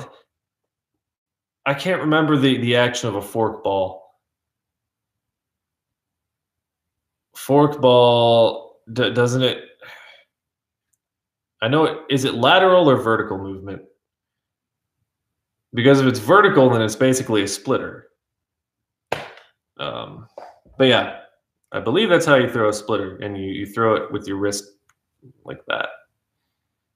And with a curveball, you don't throw it like with your wrist flicking like that. You throw it kind of like that with this weird arm motion. It's really like ugh. Yeah. Oh yeah. I get that reference, Professor, but I've never actually seen the movie Castaway. But I get the reference.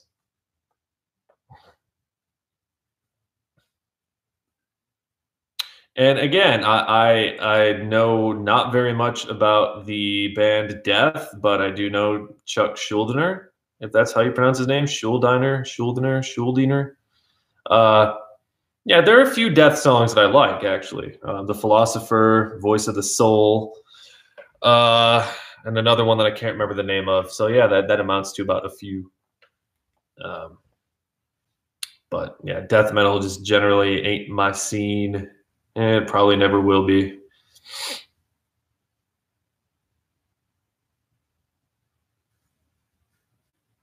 Can you be in the 1% and be against the 1%? You absolutely can be in the 1% and be against the 1%. There are a few examples of people who are in the 1% who maybe they're not. It depends on what you mean by be against them, because if by be against you mean enforce policies that have them pay their fair share in taxes and maybe even more, and also get rid of loopholes and tax lawyers who get them out of paying for their already absurdly low corporate tax rate. Yeah, it's possible to be in the 1% and to champion economic policies that mean that you probably can't buy another 5 or 6 gilded yachts, maybe 2 or 3, but not 5 or 6.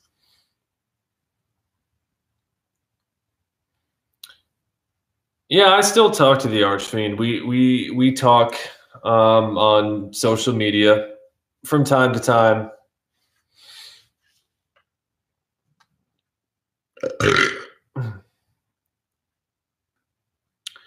July 7th was Steven Crowder's birthday. What's your wish for him? A brick to his fucking head.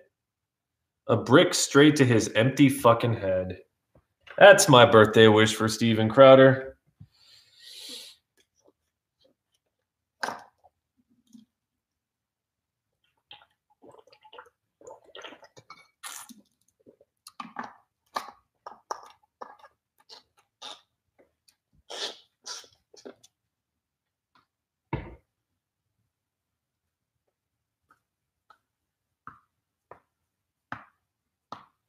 Do I still vape? No. No, I gave that shit up a while ago. Yeah, it's just. I did actually technically give it up for like 6 months, and then I went back to it because. Just because, I don't know why, but there's like the amount of nicotine in this thing right now is. It basically amounts to like a tenth of a puff of a cigarette. in terms of nicotine. It's so tiny, tiny, tiny. I just, there's just something about the flavor, whatever. But I'm probably not gonna do it for much longer because I don't know. I haven't noticed my health improve or deteriorate at all in the time that I've ever vaped. When I smoked, yeah. When I smoked cigarettes, I definitely noticed the effect on my lungs and, mostly my lungs.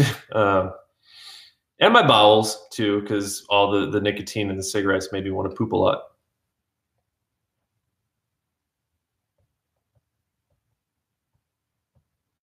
Do I miss Sean's View Entertainment? I don't even think about him. I don't even care about him. Or you see, like when I stopped caring about WWE, I stopped caring about most of the people who were like big talking heads in the internet wrestling community. I'm more focused on AEW. I couldn't give a shit less what is happening in WWE. Don't care, and don't tell me either, because I don't fucking care. The only information that I get anymore about WWE is from reading the Observer.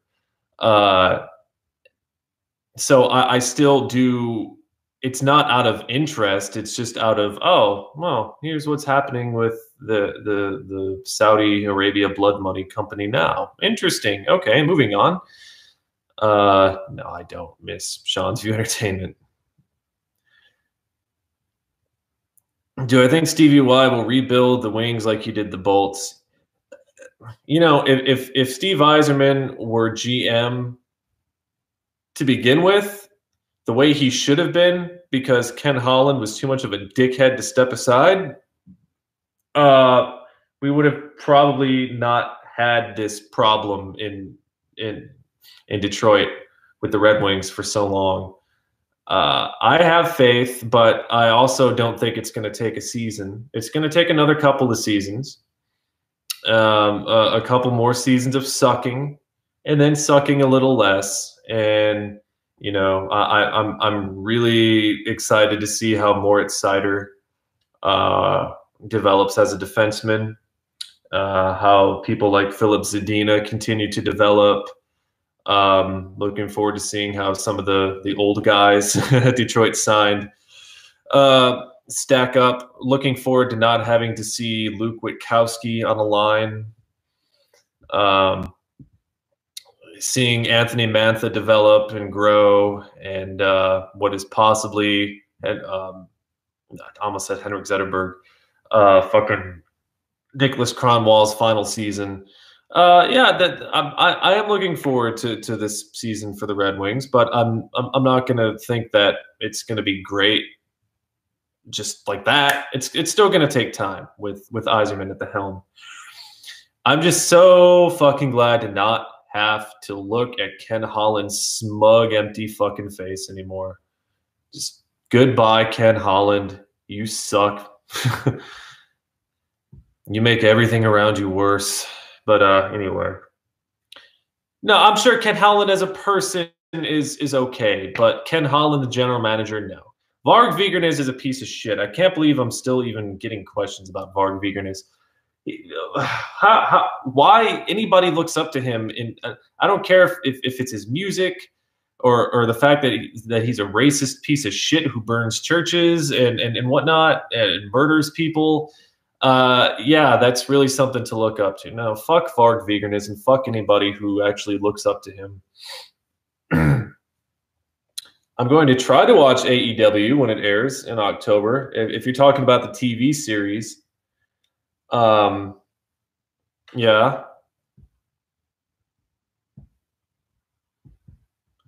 You don't consider to be, wait, this, I just missed a barn burner here. I think this is a Slipknot fan up here. You don't consider people to be horrible if they on purpose turn off the bass player's riffs, even if he saved them from breaking up. What? Okay, now I have no clue what you're talking about. If you're talking about Slipknot and how they what? Who saved who from? Wow, I don't know what the fuck he's talking about.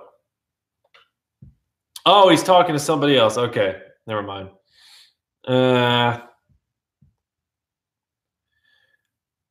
Witkowski does not. Okay, yeah, and I did forget about Tyler Bertuzzi, but Tyler Bertuzzi is also another guy who's got plenty of room. Hold on, I'm trying to. Will I ever buy a Wuhan 27-inch China? No. Why would I need a 27-inch China symbol? No, gross. Okay, not gross, but there's no point. There's no point for me to have a 27-inch. I have right now 3 China symbols. I'm good on China's for a while.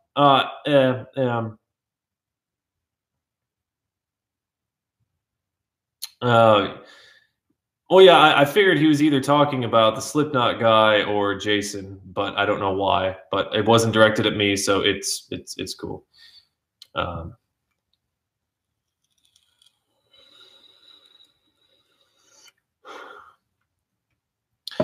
If Luke Witkowski is still on that lineup, I don't know why. Maybe Tampa Bay didn't have any enforcers. And that's essentially what Witkowski is. Witkowski is a plug who fights. And I still love to see a hockey fight. Don't get me wrong. I'm a little more wary of them because of the CTE issue. But even with that, when you play the game of hockey, you are inherently opening yourself up to all kinds of concussions, even if you don't fight. If you get hit really hard, even if you don't get hit in your head, you could get concussed, you know? An elbow to the head, a puck to the head, whatever to the head, you're going to get concussions one way or the other. So sometimes it's hard for me to reconcile my love of fighting in hockey with my concern for CTE and head trauma. But at the same time, there's also the historical reasoning for fighting in hockey, which is hockey is a really fast-paced game where people like to take liberties with you. And if they get away with those liberties, somebody has to make you pay for them. Unfortunately, what we're seeing in the NHL and we're seeing, and this has happened ever since the dawn of hockey, but really clean. It seems like it's happening more these days where you'll see a guy hit a guy in open ice, perfectly clean hit, didn't leave his feet, didn't take 2 strides, didn't make the head the principal point of contact, didn't elbow the guy, didn't charge him, did nothing. Just a beautiful, clean hit. And what happens after the hit? The guy gets mauled by somebody, dropping his gloves, or 2 people just come in and just start trying to hit. It's like, how is it his fault? You know who you really should be mauling is your own teammate for fucking keeping his head down. But it's become such a spectacle now. So when, like, I'm not against fighting in hockey, and I don't think it should ever be banned. But I think that sometimes players fabricate, even in this day and age where fighting is at an all-time low. Like, I don't think fighting in hockey has ever been as unpopular as it is now, at least among players. Barely anybody fights anymore. Part of that reason is visors are mandatory. So on top of your knuckles hitting plastic, it's also, and when somebody's helmet comes off, the refs, get in there more often than not. But I just think it's ridiculous when somebody lays a perfectly clean hit on somebody that they're expected to have to answer the bell. That, I think, should be focused on way more than cutting out fights entirely. If you really, I think unnecessary bullshit, rah, get the crowd going fights. If you're going to ban fighting, that's about as far as I'll go, is saying that maybe penalize players a little harder for instigating a fight if it comes after a clean hit. Because it's just so baby-like, you're punishing the wrong person when your teammate gets hit like that. You should be punishing your teammate for not having his head up.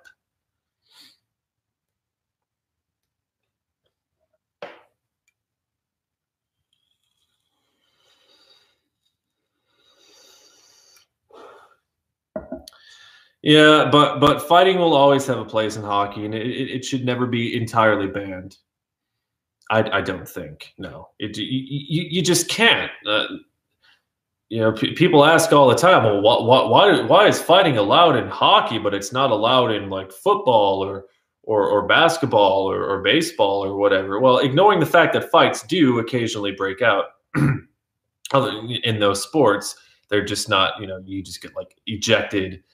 Whereas in hockey, you sit down for 5 minutes, or 7 if you instigate the fight, or 10 if you get like a misconduct, or the whole game if you get a game misconduct. Okay, anyway, because hockey is such a fast-paced, physically demanding, and physically oriented sport in that people are going to get mad way easier than they would in, say, football, because in football, like, the whole point of the game is to use your body to physically block somebody at all times. If you're a linesman, right? If you're on the offensive line, the defensive line, like, there's going to be physical contact. It's there. But in hockey, you get these things with it is a contact sport, but it's not all the time, all out people banging into each other and tackling. It's, the physical contact is fewer and further between than, say, in a game like football. So there's a lot more room in hockey, with it being that fast paced and with the sticks and whatnot. There's a lot more room for people to get angry and indignant when somebody cheap shots you and they don't get caught. So somebody has to, it's kind of like when the police don't police, who polices? The players. And they stick up for their teammates. Yeah. So it's definitely, it's a necessary component of the game, for sure. Curling fights. Oh God, that would be insane. Just, yeah. No, fuck that. I want to see them joust with those little broomsticks they use. Just, some guy sneezes or something during somebody's when they send the big teapot stone down the ice, someone goes, all right, that's it, motherfucker. Come on, let's go. Fuck you. And just, some jousting. That'd be nice. I'm waiting to see a fight at the World Series of Poker. It's going to happen one day. Someone's going to get accused of cheating, and someone's going to choke the dealer or something. I don't watch poker on TV. Watching poker on TV is a lot like watching cheese age. It's just really what my dad used to watch poker all the fucking time. I'm just like, how can you be excited by this shit? Like, oh, I don't get it. But yeah, there's an appeal.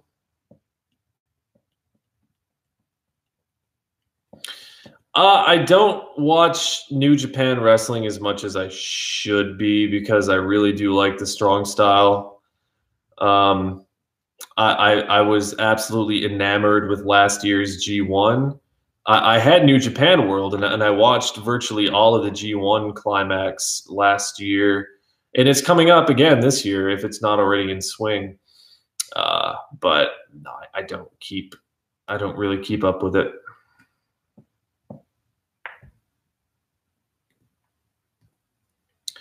Could Dylan Larkin be a 50-goal scorer?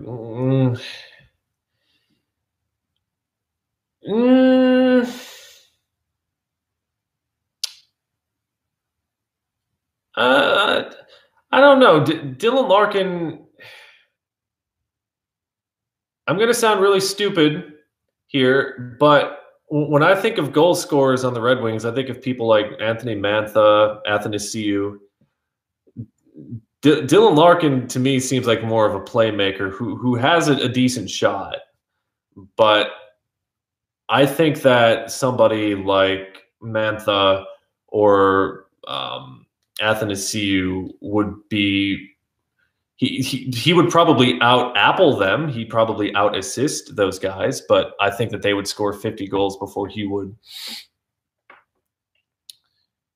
Do I plan to film a drumming demo tape to send out to bands or singers? No, I'm not. No, I have not actually played music with another human being in a few months now, and even then it was only for like half an hour, and it was really awkward because the guy had like this really tiny amp that I couldn't hear, and I'm not ready as a drummer. I've played every single day on my E-kit since I've been out here. I've been tooling around. It's so much more fun playing an E-kit when you have something like Superior Drummer 3. I finally have it figured out for the most part, and it's so fun. You can play any kit. It's so amazing. But no, I'm as far as like making it like a drum demo, or I don't even know what that means. No, I'm not like actively trying to get in a band. There aren't a whole lot of bands in my area, I think, or musicians who are interested in playing the kind of music that I am. That's part of it. Another part of it is, you know, the language barrier. And the other part of it is there are still some things I need to work on before I'm ready to be like in a gigging band. So, you know, no, not yet.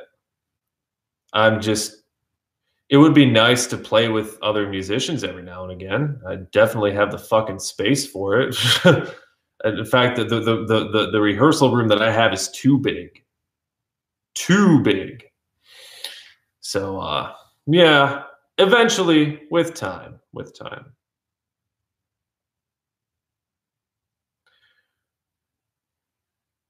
Yeah, I'd be, yeah, that would be cool. It would be cool to work on original stuff. Whenever you get the time, I just I, I'm not as technically sound as of a drummer as the stuff that you play. So you might be disappointed, but yeah, we could give it a try for sure. I mean, anytime I can actually play with another human being playing there, it's cool. So yeah, work on stuff, see what happens. Yeah, anal cunt. I haven't heard that band name in a long time. I don't know. I don't know a single one of their songs. I just who hasn't heard of anal cunt just for the name alone?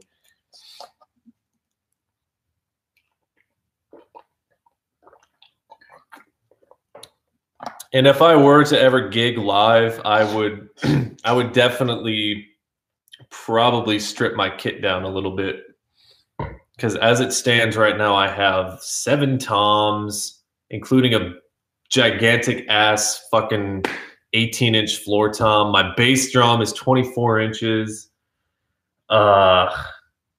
Cymbals and cymbals and cymbals and cymbals and cymbals and cymbals. Yeah, that would not be fun to carry around at all. And I don't have cases yet. Oh, I have a case for the cymbals, but that's if I ever needed to buy cases, I would just go buy cases. It's like, yeah.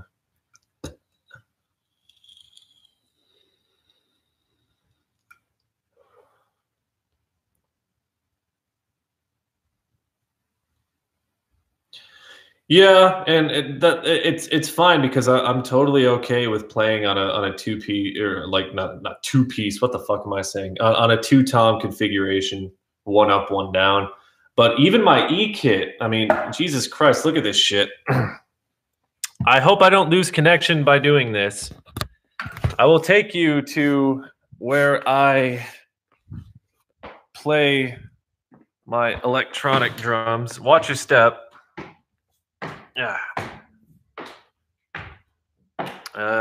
Lights. Yeah, like even my E kit, it's like I don't know how to be conservative with I even have look at all the fucking I had to have this. Why? Because, you know, Neil Peart has well, he has a different type of trigger pedal, but yeah, so even on this kit, I just don't know how to and if you can believe it, I have another symbol for this coming. So, yeah, I'm an idiot and I just but it, you know, it it gets the job done, you know. And you know, there's the module part, and yeah, I've been doing.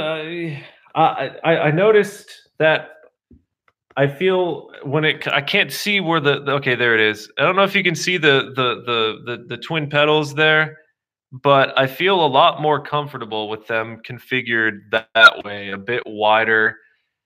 Uh, yeah, I can't see. Ugh. There's the right pedal. Where's the left? Yeah. Okay. Sure. You can kind of see that the way that the slave pedal is set up. Yeah, because on my acoustic kit, there's blah blah blah blah whatever.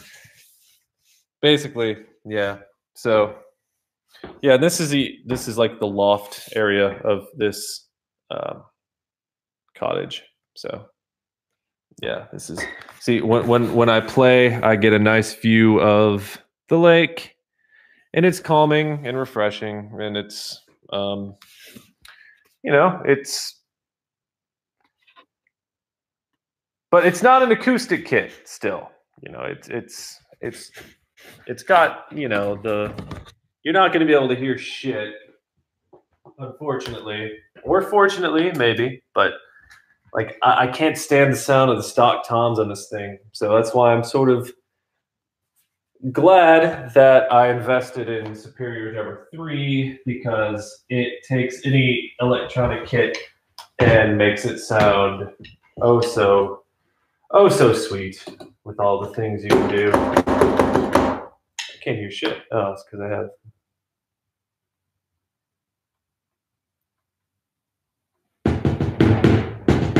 Oh, it's so cold up here. Jesus.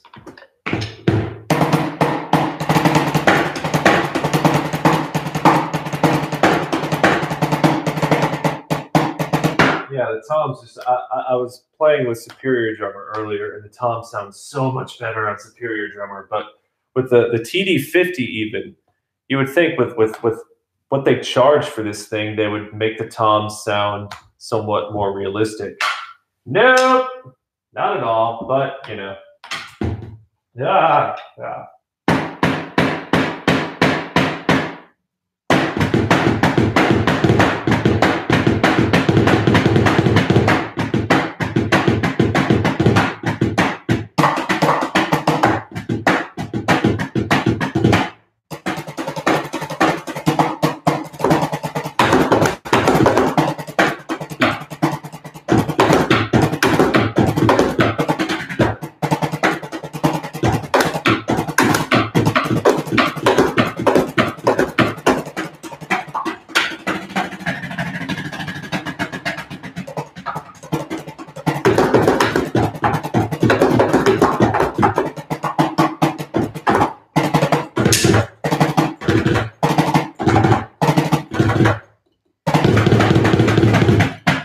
Oh yeah, shit! I'm doing a show. Yeah, oops, I forgot.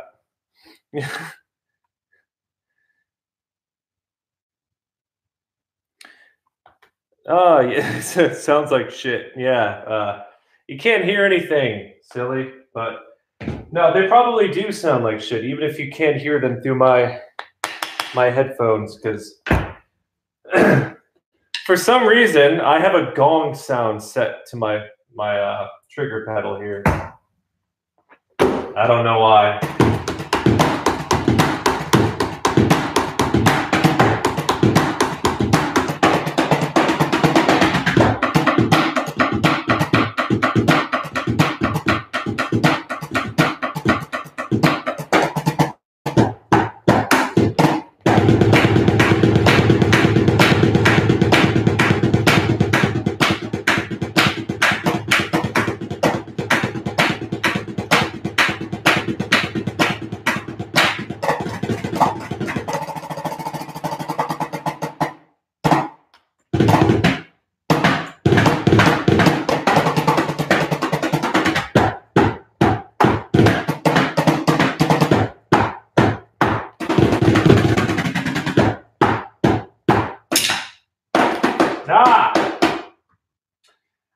so the biggest hang up between the electronic kit and the acoustic kit is having these sorts of, I'm still getting adjusted to having two tom pads that are the same diameter, but they're mimicking like a 12 and a 14 inch, but they're only 10 inches.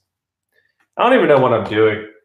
Whenever I come up here and I see the kit, like sometimes I'll come over here from the other cottage just to like grab something, and I'm like, it'll be 4 a.m. I'll be like, well, I'm already up here. I may as well just start playing drums because I'm just drum crazy, I guess.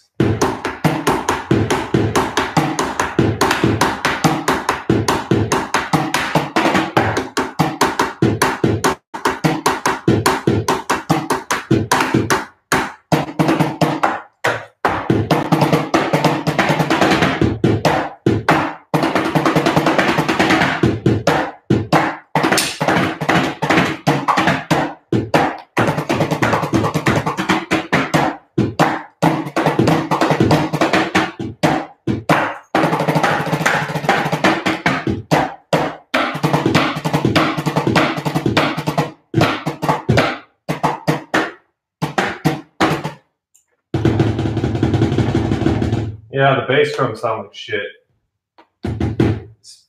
Especially if you are using two pedals. There's like a machine gun effect going on with the bass. Like I said, I wanted to get a different module, but yeah, of course, I still prefer acoustic, of course. And I always will, but this is a good kit to have for practice and, you know, extended time away like I'm having now. So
so I'm not just playing like pieces of rubber. You can actually kind of hear the cymbal.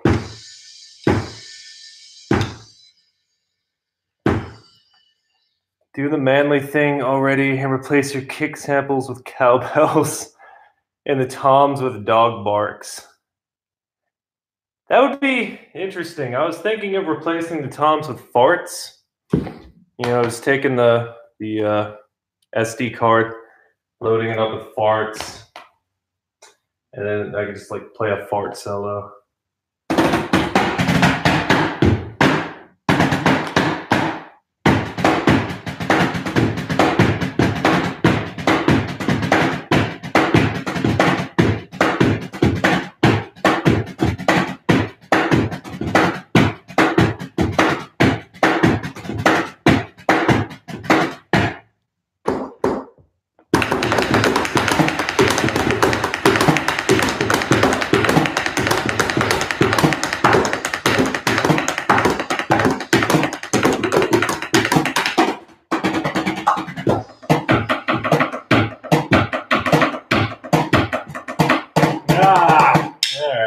Yeah, we're done. We're done for now. Yeah. So I probably got some kilometers for my Pokemon research and eggs and shit. Is everything? Yeah. It's a lot darker right now because it's cloudy, but it's actually almost sunrise right now. 2:47 a.m. And I can't believe my internet connection has held up this long.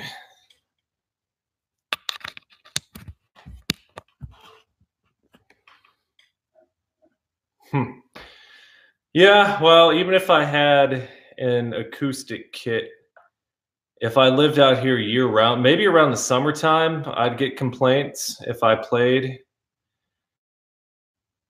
But like virtually nobody is out here during the winter or even the fall for that matter. There aren't a whole lot of Bukit, probably pronouncing that wrong or maybe using the wrong ending,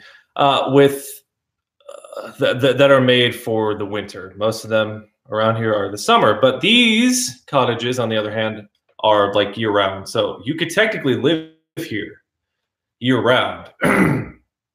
And they're equipped to.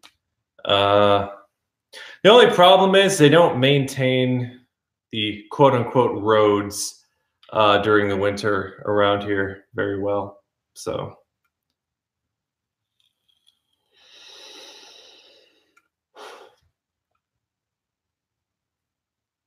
Yeah, that's pretty cool to be able to play Strangiato live. I couldn't imagine playing it on drums, even not live, but yeah, pretty fucking cool.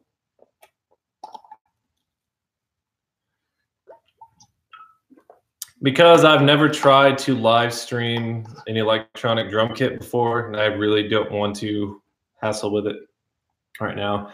And because very soon I'm going to be leaving because I'm tired, and it's 3 a.m.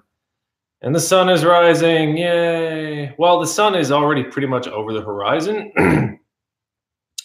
The sunrise here compared to Helsinki is actually the sunrise is an hour earlier here. It's when you're this close to the North Pole or the Arctic Circle, if you will. It's amazing just how you don't even have to go that much further north to get a big difference in like sunrise and sunset times. Because I was looking the other day back at the weather in Helsinki, and for the sunrise, it was like I just saw a flash of light. What the fuck was that? Gonna pretend I didn't see that. Probably somebody out there on a boat at 3 a.m. Yeah, I'm not that much further north than Helsinki right now, and the sunrise is an hour earlier, like a full hour earlier. But I can't wait for winter already. I can't believe I'm. No, I can't believe I'm saying that. I'm so over summer. Even though today it did not get any warmer than, I'm going to put this in terms of Fahrenheit. Today, at least according to the thermometer that we have over there, it did not get any warmer than like 55 degrees Fahrenheit. And yeah, the only reason it doesn't look lighter outside here, I mean, it does look somewhat, if you can even, it's very cloudy, but if there were no clouds right now, it would look pretty, it would look like dawn essentially. But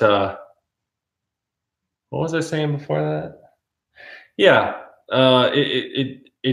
it's the middle of summer here in Finland, and it did not get any warmer than like 55 Fahrenheit outside today. So it's not all bad news, but I hate bugs and the things that summer brings. I want winter. I actually prefer the darkness of winter to all like the the goddamn near 24-hour sunlight.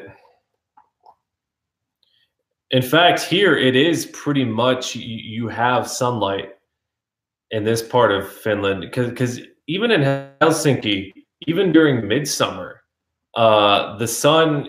There are times where it will be like for a very short period there will be just like darkness, and then it'll go away because the sun's starting to creep up. But here, a little bit further north,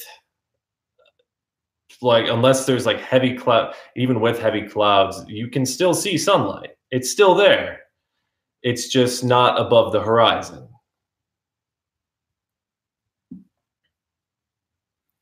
No, my wife is over in that cottage. I am alone in this cottage.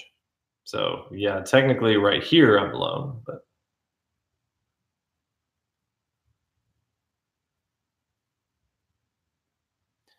is it true that the region sees shorter times for night?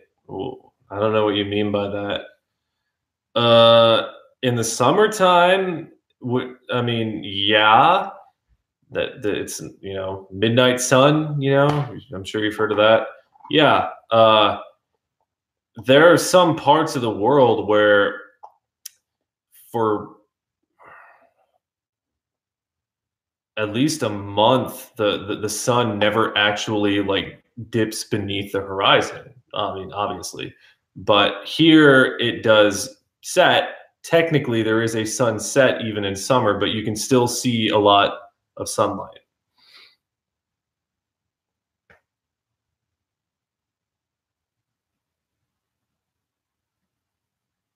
No, I have not smoked weed in Finland.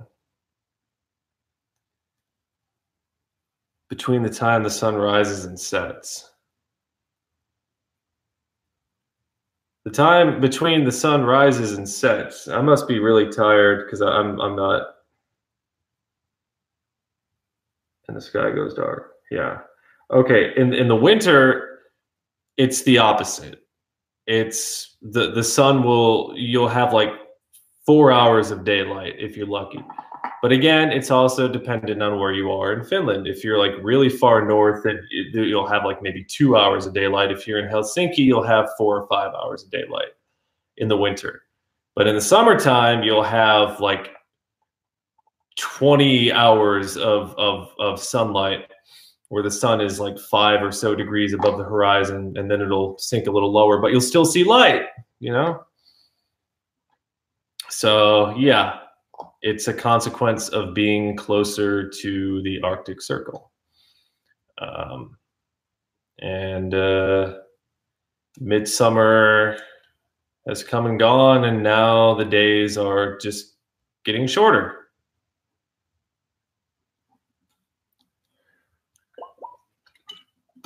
Anyway, with that being said, I am tired, and I'm going to head on over there. Even though there are beds and things up there, that is a cottage where I'm taking up residence. So for those of you who are still here, and for everybody who came, even though they can't hear me say this, who are not here, thank y'all for coming. It's been fun. Yeah, I don't mean to abandon you, but I have to sleep and poop and whatnot too. I'm a human being too. Anyway, yeah. So it was weird. I thought that I would be awkward and lame this entire time, but no, it's just kind of like I never stopped live streaming. It's just like I said, it's something that just kind of never leaves you. This whole YouTube thing. So I guess for the now, what was I saying? Oh yeah, yeah, I'm fucking tired. I will see you all again at some point in the future. Maybe. You won't know when, or maybe you will. I don't know. Anyway, thanks. It's been fun, guys, and guys and girls. Take care of yourselves, and take care of each other, and Don't drink. Alcohol is poison. Have a good day, folks.